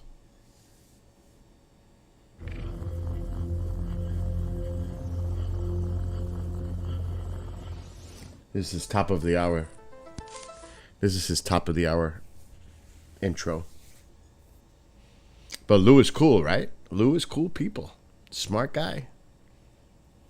Rundown Live, rundownlive.com, and we are back at the top of the hour. We are here with Luis Jimenez. He is the organizer of the Big Phone Home Conference that is taking place tomorrow. If you've missed any of the previous part of the conversation, which I really hope you didn't, we've been talking a lot about the disclosure and the need for more people to come together and demand, really, that our lawmakers, the people in charge, the people who run the show, demand that they can be more, subservient to the people that actually put them in power and release this information that we're asking them to be released. And you know what? For the people in the comments, if you have any questions for Luis, drop the comments in the chat. We'll put them on the screen. We'll read them out. What do you think is going on with a lot of this disclosure? What is your opinion on it? What do you think would be one of the most effective things for our governments to be most transparent about? Drop the comments in the chat. Share the live feed on the Rockfin, on the Rumble. Let us know what your thoughts are. Oh, no. Welcome back, Luis. Good to be back. I think I have frozen somehow, but I think we hear you. Yeah, okay. You guys can hear me. That's all that really matters. That's all that really matters. Jumping back into this Calvine UFO photograph. Yeah. I may need to jump in. It's and the stream. It's really interesting to go in to there. see. A lot of the fervor that's going on. Around. This release, and as you have said. It is not necessarily the holy grail, essentially, that they've purported it to be. Really quickly, I'm going to have my producer Chanel hop in here just for a moment, just so I can exit out and see if I can get my camera working again. Yeah, no worries. Yeah, usually when you back out and come back in, it works. I mean, I've got a show. I could carry it on from here if you want. Hey guys, thanks for having me. Hey, what's shaking? Not a whole lot. So Lou, tell us about this Big Phone Home event that you're doing. So it's tomorrow from 10 a.m. to 6 p.m. It's an 8-hour live stream. We're going to be having guests join us every hour. We're going to be showing you guys our website, thebigphonehome.com, how to use it, which is really easy. It's very self-explanatory. We'll be sending out tweets every hour, every pretty much minute for the whole show. Contacting lawmakers, contacting celebrities that are into the topic, trying to see if we can get anybody to come talk to us about the UAP topic and help us, like I said, advocate to improve the FOIA process, advocate for longer versions. I can't go in there while my camera's active here. Advocate for public AMA forums with the Aero office and members of. But I'm getting ready to end the stream so I could jump Senate. in if I have to. These are things that we're all going to be advocating for. And there's our website. There's our step one, which is to sign our petition. Again, asking for the full release of all the data on the 3 videos. Step 2 is you can find your reps on Congress or the Senate. There, you just put in your zip code, and it tells you exactly who to call and what their information or email. And then when you go down to step 3. You've got make a phone call. And so this is like essentially a script for when you make a phone call. You could read this whole thing to them, or you could take parts of it and elaborate. I don't know if I am, though, because Chanel's holding it down. We're all trying. The reason why we're trying to say the same thing is so that it kind of the request But I don't is wanna the same and leave her hanging it doesn't get like lost this. in the mix of other messages. And we say keep it short, keep it respectful, and try to keep your personal stuff out of it. And and it'll be, I think, very successful. Let me see if I And can shut the then camera you've down here got, and jump in there. Another part, there's like 3 parts to step 3. You can send an email, and then we've also got which is our email template. The first template, if you click on email there, was written by John Greenwald, and it's an email template asking for FOIA, the improvement of FOIA. So you don't have to read the whole thing now, but that's there. And then we've also got an Australian template written by Grant Shit, it won't let who me. is a UAP advocate in Australia, who's done some really great work contacting his senator and MP or Australian Parliament. I guess it'd be AP. And so that's his template. So if you're in Australia, you could use this template to get in touch with your lawmaker and tell them, what you're concerned about. And then if you go to, he's back. Thank God. The last part of step 3, which is send a tweet, you'll see there that we have a couple of tweets that you could copy and paste and send out yourself. God. But if you scroll down, you will also see that we've put every single one of the 6 committees that we're asking people to get in touch with every single member of that committee and every single representative of that committee. So you can tweet at them. Their handles are there. You don't have to go looking for them. You could literally target all of your tweets to certain committees or certain senators. And so that's why we have over 250 automated tweets for tomorrow, because the tweets are contacting not only these committees, but they're individually contacting every single senator and congressman and inviting them on our show. Or if they're not going to come on the show, check out our website and see what we're doing, see what people are talking about. And we're using our hashtag, the Big Phone Home 3, so we can get this trending. We can get people talking about it, sharing. Republican Mike Gallagher's big on this. Not only talking and sharing about it, but participating. Like, this is super simple. And again, like, the FOIA, I think the most beautiful thing about this website, and hopefully one day when I have the time and money, I could really sort of integrate this into it. But the beautiful thing about this is that it lets you participate in contacting your representatives, and you can use this website to activate yourself on anything you're passionate about. You're passionate about the border? Use our website to get in contact with your senators and congressmen. Follow our process. I mean, obviously, the verbiage there is not going to be catered to what you're trying to advocate for. But, I mean, if you're passionate about it, you know what to say, you know what to do. And so you can use our website to sort of help yourself walk through the process of contacting your reps. And so that's hopefully will be one day it'll really sort of reflect that. But that's the idea. Yeah, we just went over all of our guests, which is going to be a killer lineup. Avi Loeb, John Greenwald, Jesse Michaels, which is the host of The American Alchemist, Grant Levac, Jazz Shaw, F-16 fighter pilot, retired, Chris Lato. We've got Red Panda Koala. It's going to be a really, really, really cool panels and discussions. They're going to be very grounded, as scientifically based as possible. And we'll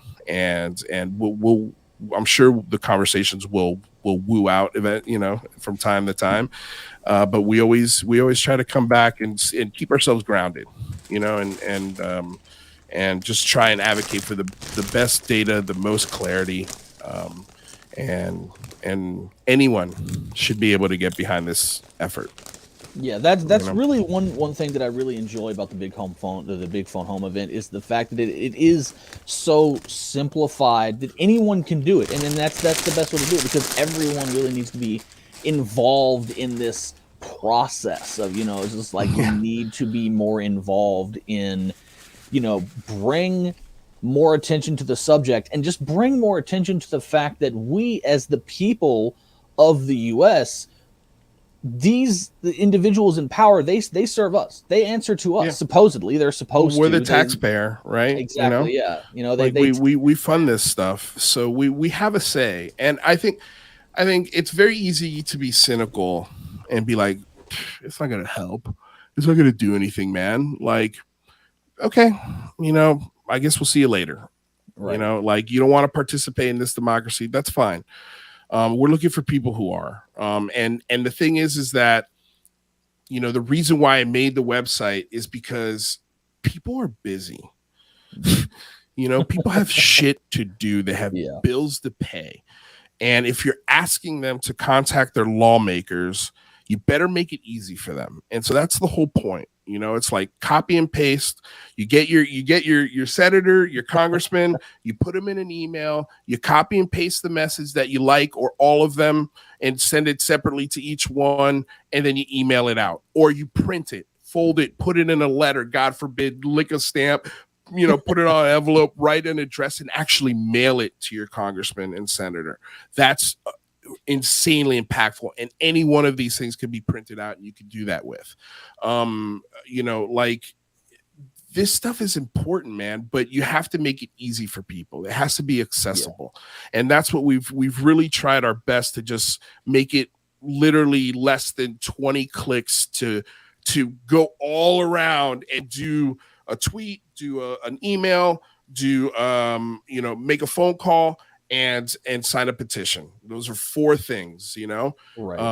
I think it's a lot easier. We're trying to take all the intimidation out of it, because some people have never called their car. They don't know what to expect. They don't know, you know, that they can actually do this. Like, you know, like, you know, I think it's high time that we activate ourselves and look in the mirror and say, hey, if I want more information, or if I want change on this, or this, these are the steps that I have to take to do it, you know. And at least if I do this, I could say, hey, have you called your senator? Have you ever written to your senator or congressman?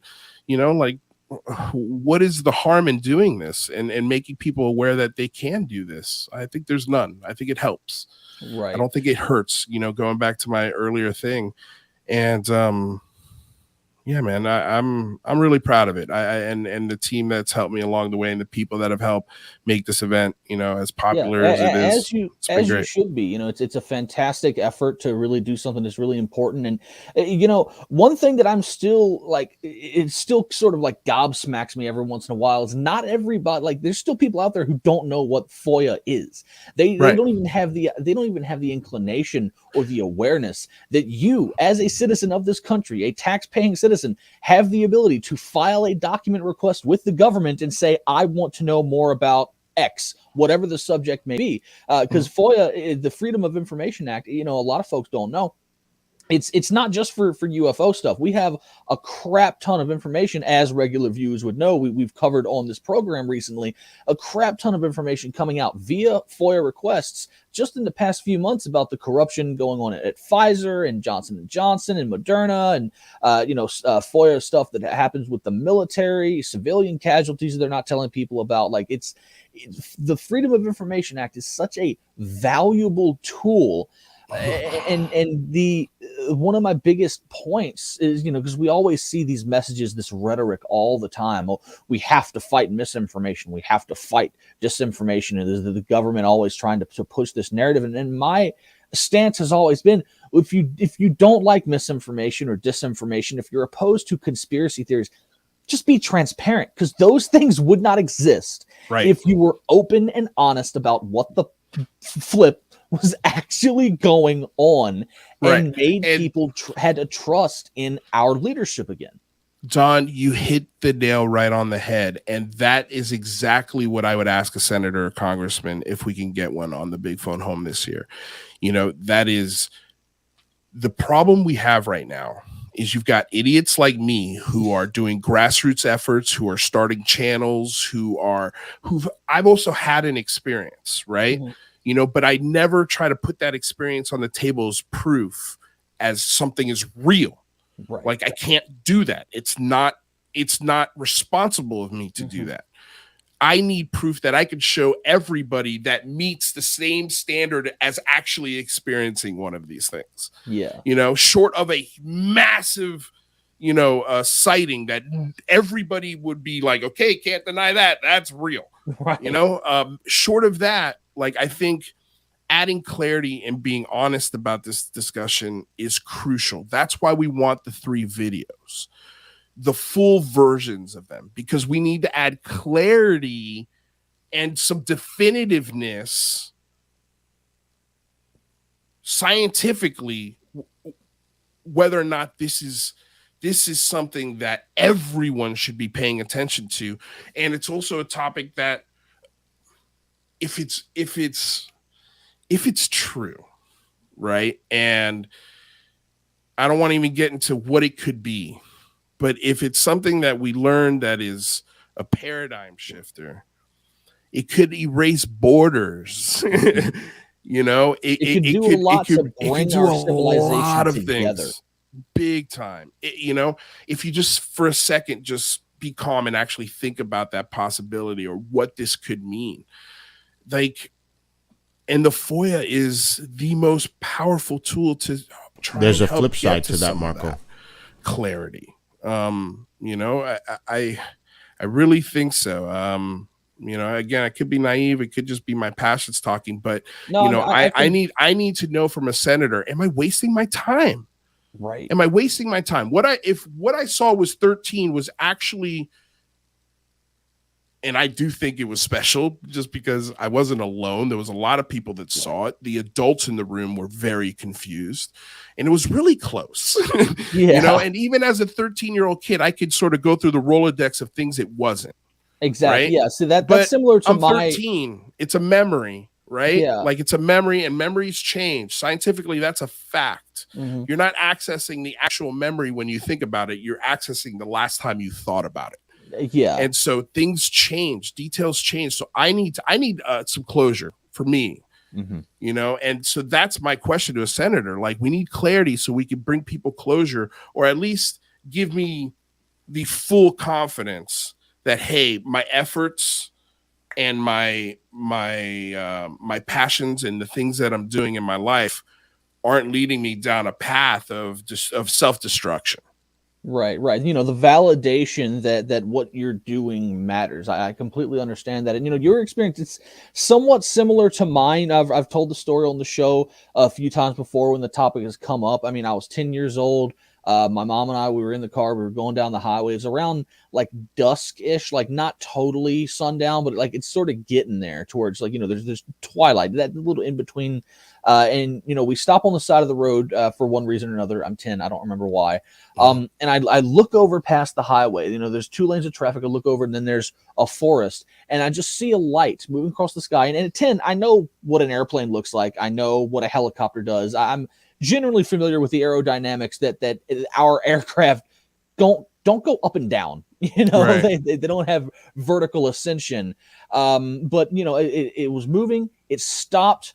Then it lowered itself a little bit. Then it shot up like super fast. And even at 10, I'm like, that doesn't seem right. Yeah, right.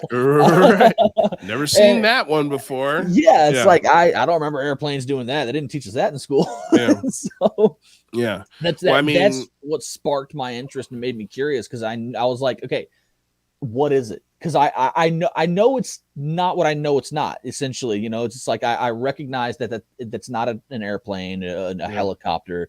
Our aircraft don't do that unless I saw a satellite or something, you know. And so that's what really made me interested. And so, you know, of course, in middle school, when I'm supposed to be doing my work in class, I'm on the computer and I'm looking up stuff about Roswell and Area 51 and the Phoenix Lights and all this sort of stuff. It sparked a passion in me to become more curious about what's really out there. And as I've become older, to bouncing off what you mentioned earlier about how this disclosure can really, you know, open up people's minds and really bring our civilization together. As I've gotten older and really started, I guess, philosophizing about it, you know, it sort of started looking at the bigger picture of humanity as a species, of, you know, what is, you know, all this division that our species goes through with these borders, with religions, with politics or whatever.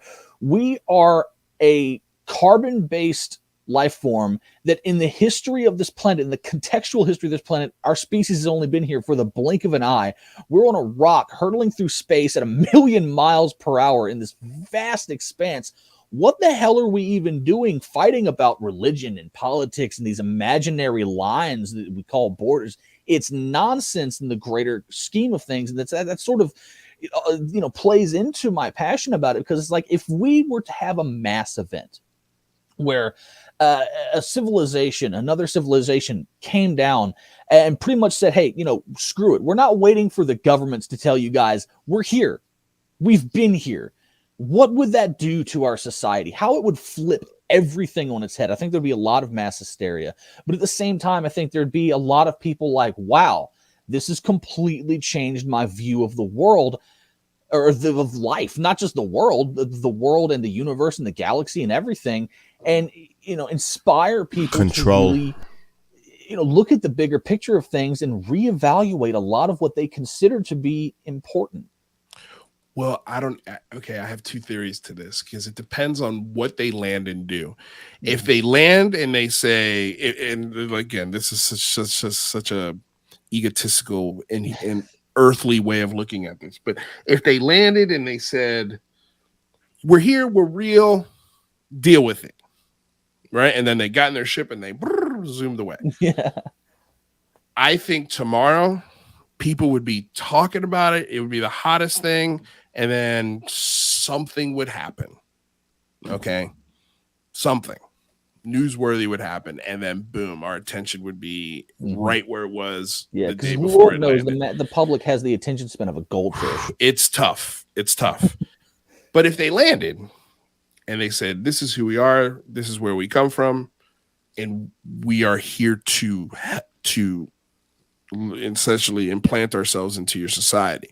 Here's our technology. Here's our politics. Here's our science. Here's our, religion. Let's say they have a religion, whatever they come down and do. I think that's when it's a paradigm shift. I think that's when it's, okay, we're changing our textbooks. We're changing our entire infrastructure of politics and economy and the work structure. I think that's the only way it changes on that kind of level. I think there's, a lot of people think, the reason the government keeps this hidden is because it's a technology issue. If you release the technology, that means the oil companies would never get any more money. And it's like, we have that technology now. It exists. We can get off. Well, not even hemp, but nuclear. We have submarines and aircraft carriers that run off of nuclear reactors, essentially. They don't have to refuel for hundreds of years. If they're good enough to power aircraft carriers, which are literally moving cities on the water, why can't they actually power cities? And they're safe, they're clean, they're environmentally friendly. They provide essentially unlimited power. That's something that it exists today. We can do that today, but because there's such a stigma with it. Not only that, here's the thing. Also, the corporate monopoly, that also plays in a huge factor of it. And just such a multitude of things that really play into it. Yeah, there's still ways to profit off it though. Look what Elon Musk is doing. Oh yeah, absolutely. He's got his own fleet of quick chargers, and those things aren't free to use. Right. So there's ways to profit off this. Those corporations. I think it's just the old heads, I guess you could say, just for sure sort of stuck in their ways. Absolutely. I think it's a dying class of elitists that are slowly losing their grip on this structure. I think the next generation will see the advantages of this tech. Yes. And I think they're going to say, hey, wait a second, Shell Oil, why are we giving you all these subsidies and all of these things when we're looking over here in our own technology from the Department of Energy, and we can power these things. We can give these patents and grants to other companies, or we can just give it to you if you want to switch over. And start doing this type of energy, because why can't Shell and all these corporations, because nuclear does produce waste, but compared to the waste that oil and plastics produce, it's not even close. It is a microcosm compared to what we're producing now. I don't subscribe to those kinds of theories as to why the government is hiding this stuff. I think the government just for a long time, and I still think part of it is today that they have no clue what this is. Yeah, They don't know. Maybe they have ideas, they have theories, and they're much better than any of ours because they have way more data.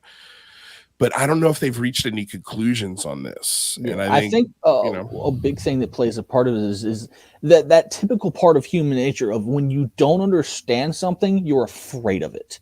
And Right. I think that plays a big part of it is the all-seeing, all-knowing state has no comprehension of what they have in their possession, and that scares them. So they hide it. Yeah. And that's understandable. Like, I can sympathize with that. I could understand, again, just saying, if Roswell was real, if somebody spilled the beans and accidentally said, oh my God, an alien craft landed here. And then a general came and said, no, it didn't. Like, we need to change the story, and we need to hide this and hide it now. And all the reasons, I could understand them. Like, I could totally sympathize and understand why the intelligence community would do that to this topic. Right. But I think it's slowly it's almost like when they grabbed the topic, it was an ice cube, and now the ice cube's beginning to melt and the water's seeping out. Right. And that's what we're getting, because again, the technology is catching up to the secrecy. Yeah. You're not like iPhones in 10 years are going to be movie studio. They're almost a movie studio now. Yeah. I could shoot 4K on this. I just don't have the During the break, I'm gonna message Lou to get that off his lip. Well, hold that thought. It's coming. Yeah. We'll hold that thought. Feel free to join us for the last half hour. We're going to head to commercial break right now. Stick around, folks. Still a great, engaging conversation. We'll be right back after this. This is Band Questions, take one. All right, they're on a break. I'm gonna message Lou.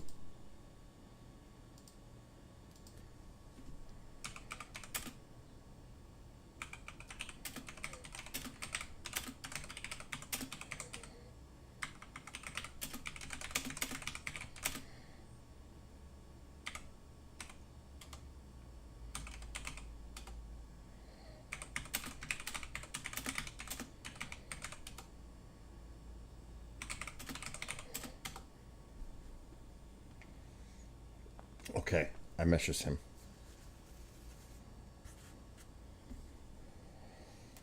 Anyway, let me get this other chat up before we come back.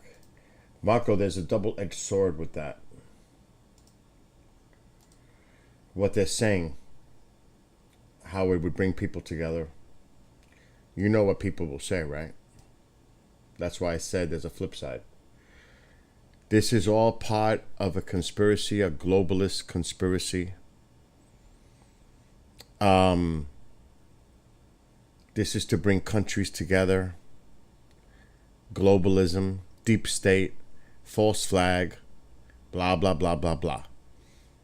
And can you imagine, like he said, their politics, their religion, whatever. We can't accept each other's politics and religion and everything. We're going to accept the aliens' politics and religion? Oh my gosh. It'd be over. They would definitely unite against that. I mean, this is a really delicate, complicated subject.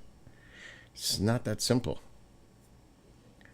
There are people out there right now, and I said this last night, that are all into the PSYOP, alien false flag. They are all in on that. That's why I kind of discuss things, but I ain't getting into specific details. Zulu, can I start a gaming channel with you guys? We'll talk about that, because right now, I don't even know if he's still there. There's no activity in Trovo. There's nobody even watching on Trovo. I don't think.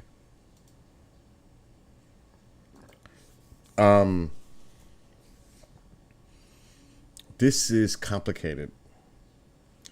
But there is bipartisan support, but there's lack of support coming from the agencies,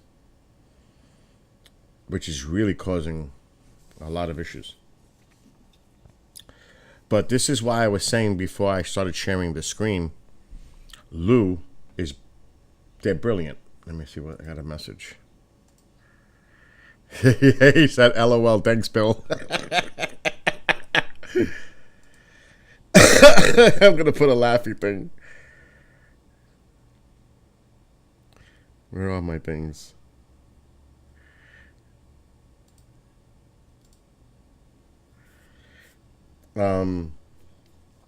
But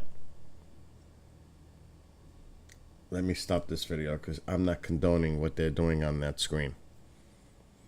Like I said, it's complicated. Kriston lost power. I'm in communication with Kriston. Kriston has no power. He's on the phone with the electric company. I already spoke to him. Likelihood is Kriston is not coming back. Oh my God, Jesus, stop. Kriston plays these crazy clips.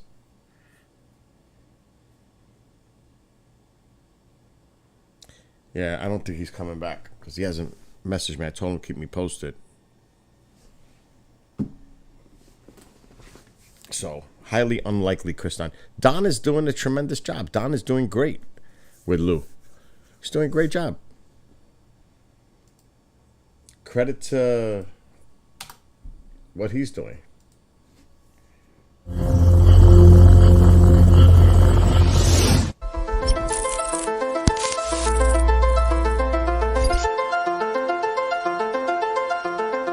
That's Kriston's fault. He's making them. Rundown Live, rundownlive.com, and we are back. That little clip was from the Joy Camp. If you don't know, or if you're old it's like all me, you Kriston. don't remember them, definitely head to YouTube and check out some of the videos. They're I was just about to ask you. I was about to ask who's writing these sketches for these commercials because they're hilarious. Yeah, it's the Joy Camp. They put out sketches like that all the time. I don't know if they're still around, but they did it years ago, and they're all incredibly hilarious. So we started integrating them into the show because, I mean, they hit on a lot of topics that we talk about, and they're funny. Who doesn't like comedy, you know? That's funny. I laughed. That's for sure. I laughed. That was hilarious. Yeah. So we're back now. We got the last half hour here.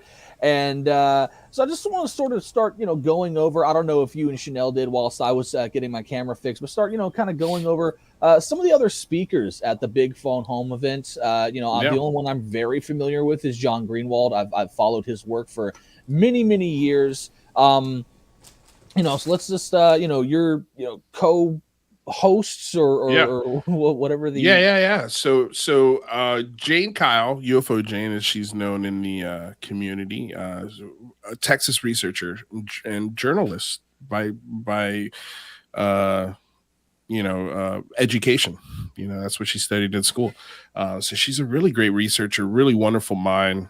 She loves the woo, so she brings that aspect to it, but also questions it in the right way, which is really fun. She's a host on our show every Thursday that we have here on KGRA, every Thursday at from 5 to 7, right, Bill? Oh, Bill's not there. No, it's 5 to 7. And then we've got Rather Be Squidding, who is our other co-host for our show. But same thing, these guys will be helping me co-host and host the Big Phone Home 3. They're my team. They're my two co-hosts all the time. Rather is our skeptic, or ardent skeptic. He came to me through our audience.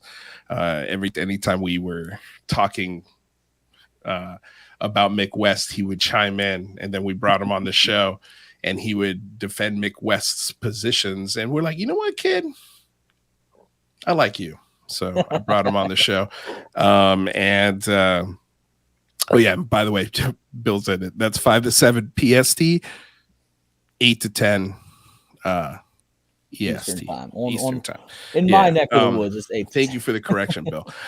He's Skyping me. But yeah, so those are our co-hosts. They'll be there all day. And then we've also got Ryan Sprague, who is the host for Somewhere in the Skies podcast, and Christina Gomez, who also does her own show, Eyes to the Sky, and she's also co-hosting. So when Rather and Jane take a lunch break, they'll be popping in and helping us co-host some panels. So, two great researchers that'll be also helping us co-host. But yeah, outside of John Greenwald, we've got Harvard professor Avi Loeb, who is the head of the Galileo Project and is made some really wonderful steps and is revealing the tech behind the Galileo Project, which is essentially a Harvard study to look at the sky and try and find UAP and get a clear photo of UAP and scientific evidence. So they just put their first unit on the roof of Harvard, and it looks so promising.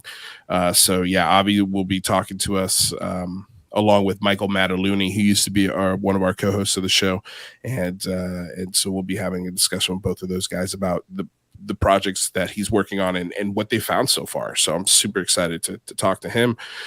We've got Jesse Michaels, who's the host of a really great podcast and YouTube channel called American Alchemist.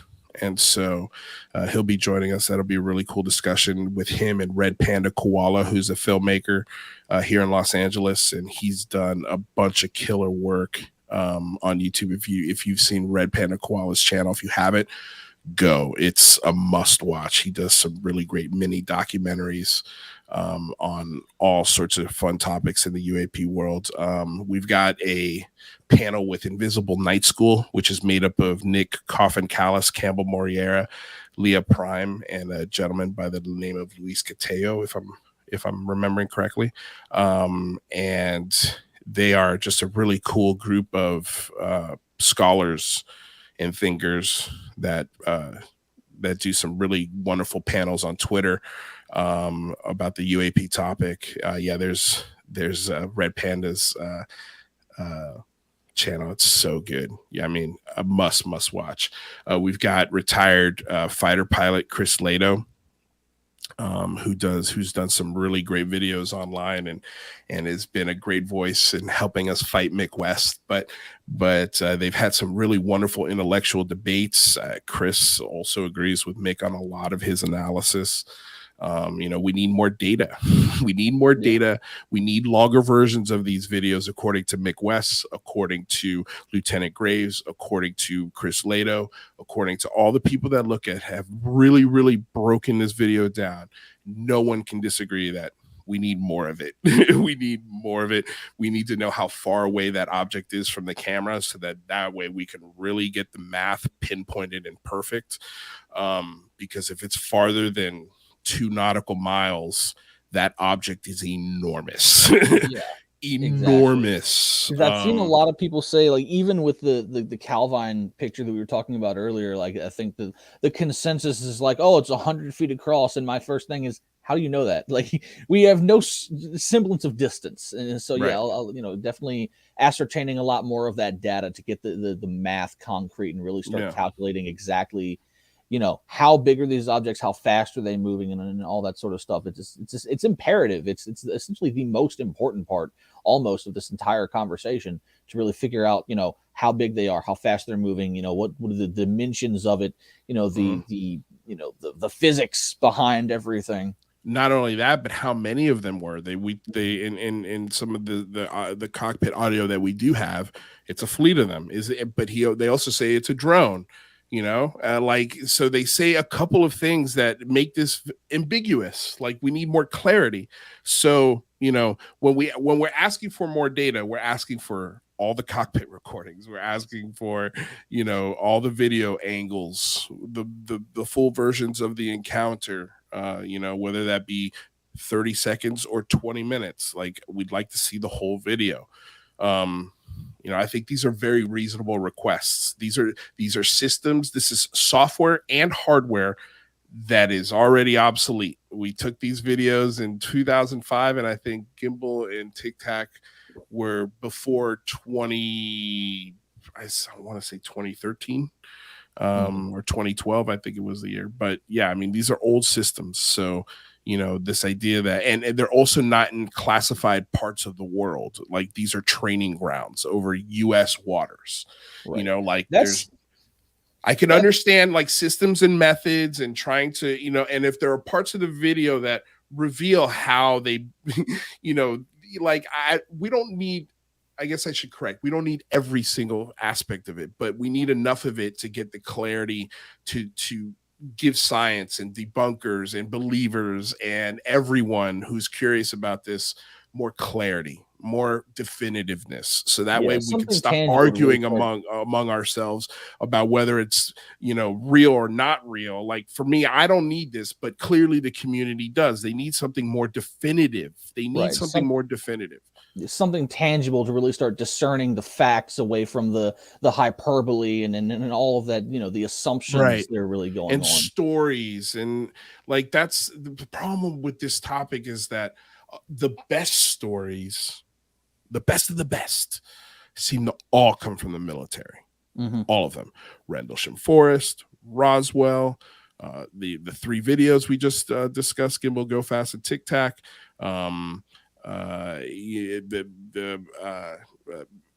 Cash Landrum, Kecksburg, you know, Bob Lazar, all of them have a military presence to it.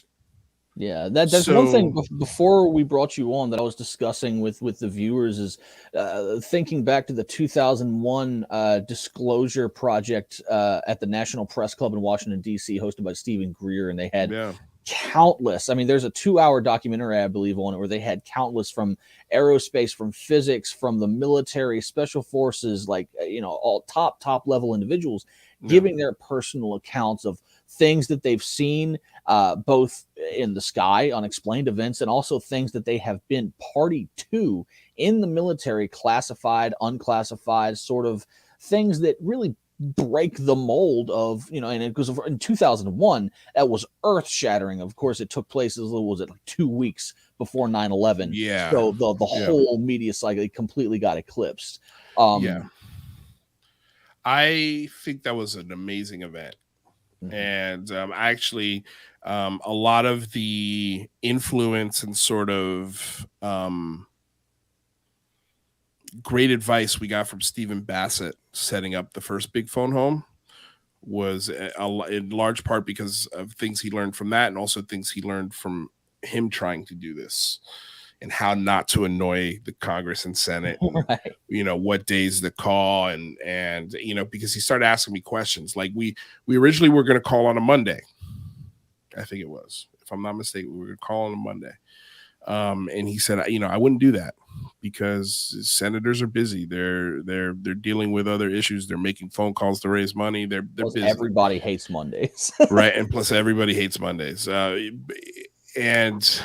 And he's like, you should try doing it on a weekend and telling them the week before that you will do this, and letting them know that you're going to leave messages on the voicemails, because they're going to come in Monday morning and they're going to check those messages. And so the message will still get there, but it won't. And this was really wonderful logic, and it actually kind of happened for the Big Phone Home 2, because right before the Big Phone Home 2, the whole Afghanistan refugee crisis happened, right? It like literally a week before our event.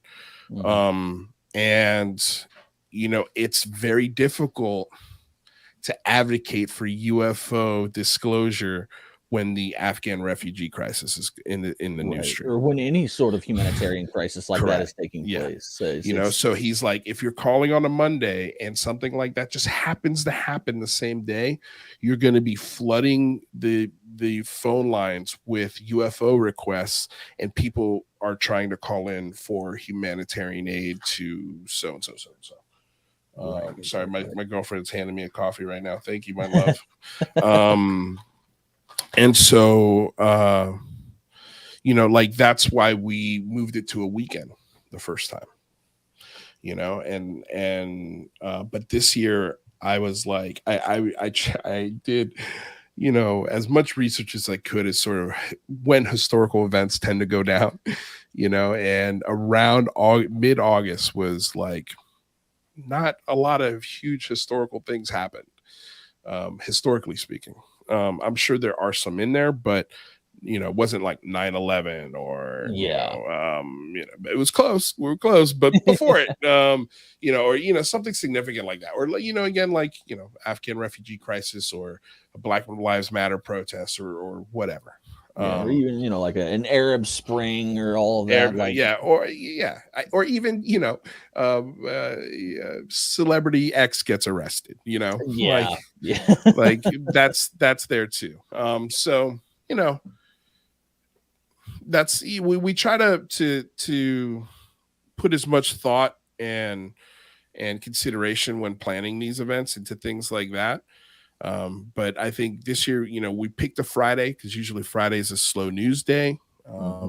It's a slow, usually, people are trying to wrap stuff up real early by Friday. So we're like, let's call Congress on Friday, and if they're not there, that's fine. Their assistants will be there. We can leave messages with their assistants and I think make a bigger impact. And also this year, I really, the first 2 years, I didn't understand Twitter as much, and I didn't understand that you could schedule tweets. So this year I scheduled, like I said, like close to 300 tweets within that 8-hour live stream that are going to be hitting everyone from Post Malone to, Post is really my local congressman. Yeah, He's Post super is really interested in this subject. That's a guy I would love to get on this show just because just from what I've seen, he seems like a really fun, really well. That's a guy we'd love to get on the Big Phone Home. Because he'd bring a lot of eyeballs, and maybe he can get some people to call and send an email and tweet reach out to him. Trust me, the tweet's there. It's ready to go. It's ready to go, man. I mean, our show is good thing about this is I'm an improviser and actor by trade, so I can adjust to things real easy on the fly. It's super, super simple for me to, when things go bad, to be able to, okay, let's just do this, on the fly. And like so this episode, for example, when, our correct. The main host has a power outage. Yeah, I could pick this up. No problem. I was going to say, I can't remember what I was going to say, but anyway, we're prepared. In other words, like if we did get a Post Malone, if we do get a senator, we have the ability to pivot real quick and to say to our guests, okay, we're going to stop this conversation right now because we've got 10 minutes with a senator. We've got 5 minutes with a senator.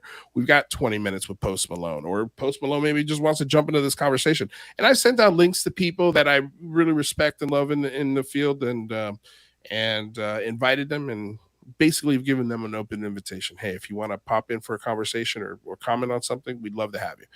And so, there might be some surprise guests that pop in for the phone home. You got to watch the whole 8-hour live stream to find out. Right. But if the beautiful find thing a way to DVR it, find a way to record. It's a free event. It's on YouTube. You can share it. It's not going to go behind a paywall once it's up. Like you can come back and view it anytime. I'm going to try and break it down on my podcast, maybe an hour at a time for the next 8 podcasts or something. I don't know what I'm going to do with it on podcast because it's a lot of audio. And to be honest, StreamYard only records, I think 7 hours and 20 minutes, some weird number audio wise, where you can only record audio. You can go as long as you want video, but the software stops at a certain point. Anyway, people don't want to hear about that. Sorry. Right. Well, we only have a few minutes left here before we wrap up, so I want to give you an opportunity. Plug your stuff, let people know where they can find you, what your shows are, all that sort of good stuff.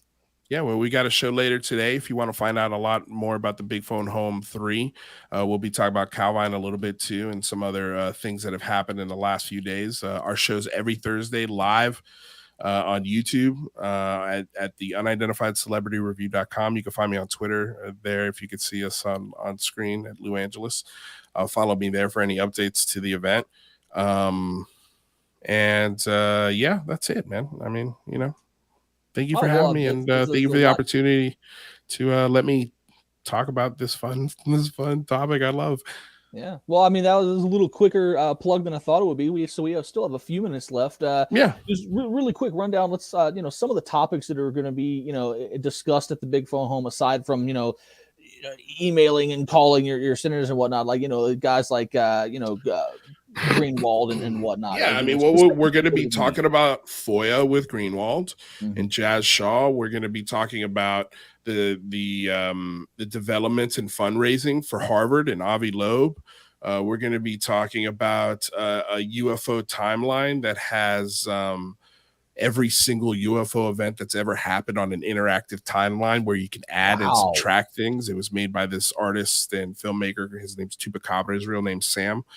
And so he'll be on. Well, it'll be a variety of things that we're going to be talking about for 8 hours. And it'll be injected with, hey, just a quick reminder, we just send out a tweet or help us retweet, help us, here's the website, like constantly reminding people every hour why we're here. But the discussions themselves, they can range from, we don't know where they're going to go. The conversation, we've had some interesting conversations in the last two events, and awkward moments, which was fun.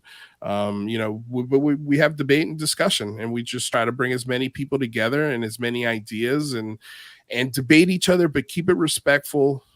Don't take anything personal. Don't take ourselves too seriously, but take the topic seriously. And so that's what we're trying to do. And so, join us, man, tomorrow, 10 a.m. to 6 p.m. And it's going to be streamed on KGRADB. So if you only have KGRADB, you can listen to it there. So they'll be streaming the whole event. It's going to be a lot of fun. Yeah, it definitely sounds like cool. Definitely sounds like I'm going to try to tune in. Because just that, to hit on a little more about that timeline that you mentioned, that fascinates me. That's something I definitely want to check out. Yeah, it's going to be cool, man. I mean, we're going to have, we're going to, again, try to bring a lot of rationality, but different ideas, different opinions. Yeah. And that's what people need, especially in this day and age in America with how polarized things have been. Rational civil discourse, even over something, such a, some fringe, even though it's kind of going to the mainstream like UFOs. People see rational civil discourse about a topic where everybody disagrees about something, but they could still have a polite conversation and agree on certain things. Right. That it creates a domino effect. And maybe other people see that, well, they're doing it about UFOs. Why can't we do it about X, Y, and Z and go back to being, rational civil human beings? But Lou, it was fantastic to have you on this program. We definitely got to get you back sometime soon. Yeah. So thank you for joining us today on the Rundown Live, folks. Like, share, subscribe, share the live feeds, all that good stuff. Tell yourself you love yourself and do something good for somebody. You don't always have to be, things don't always have to be polarized. That's what this conversation is really about. You can disagree on certain things, but you can still have a polite conversation and just be decent human beings to each other. So do something nice for somebody, drink some water, tell yourself you love yourself, and have a fantastic weekend. I'm not sure if we're going to be live tomorrow. It all depends on whether or not Kristan has his power back on. There's a massive power outage in his area. We found out that happens sometimes. So if we are, then you'll know. And if not, we'll have a rerun playing on KGRA. You can definitely still check it out. Refresh your brain, feed your brain with some of the information we talk about. But y'all have a fantastic rest of your evening.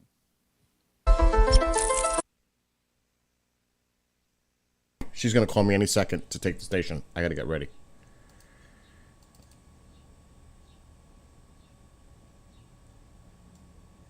The phone's going to ring any second.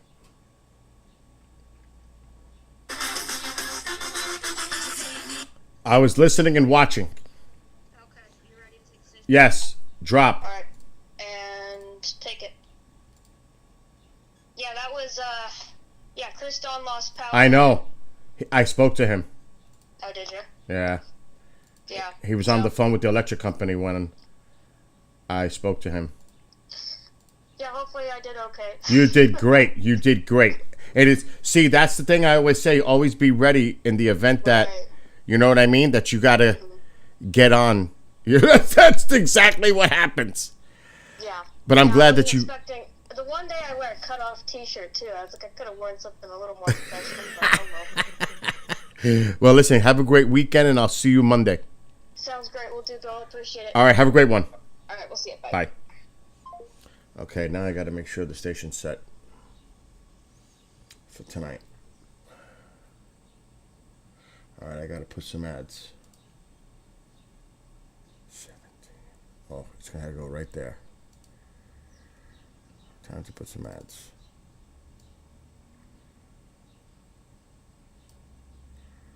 Okay, Joe Taylor.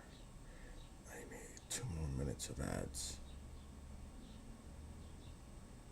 Shit.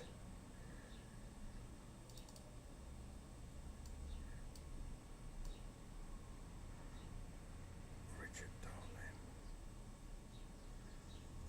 Where am I putting this? Not there, that's for sure. Get rid of this.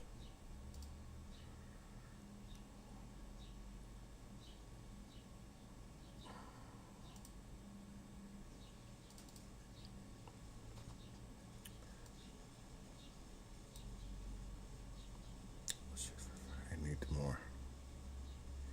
I need more.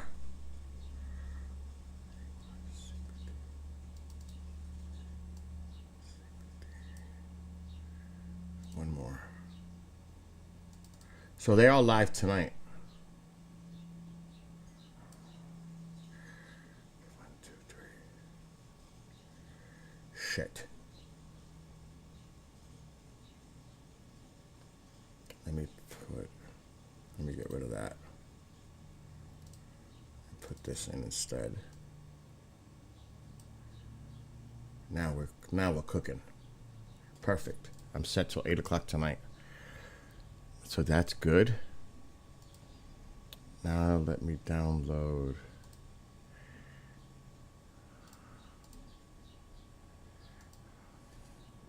See you tonight.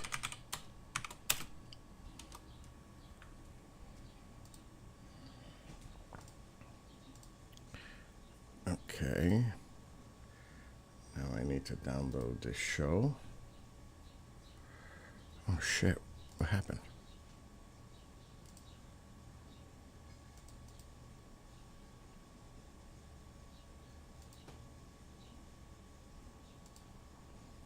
What the hell just happened? StreamYard is glitching.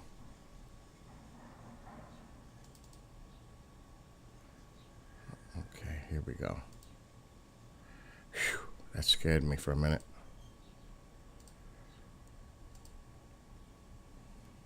Anyway, I'm going in the pool. It's hot. It's like 86 degrees. I'm going in the pool. But that was fun. So tomorrow, all day, programming starts at 10 a.m. with the phone home thing, 8 hours. Then regular programming at night. And tonight, they'll be live at 8 Eastern. On KGRA.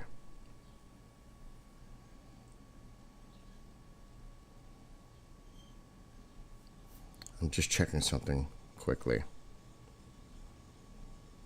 That is so bizarre.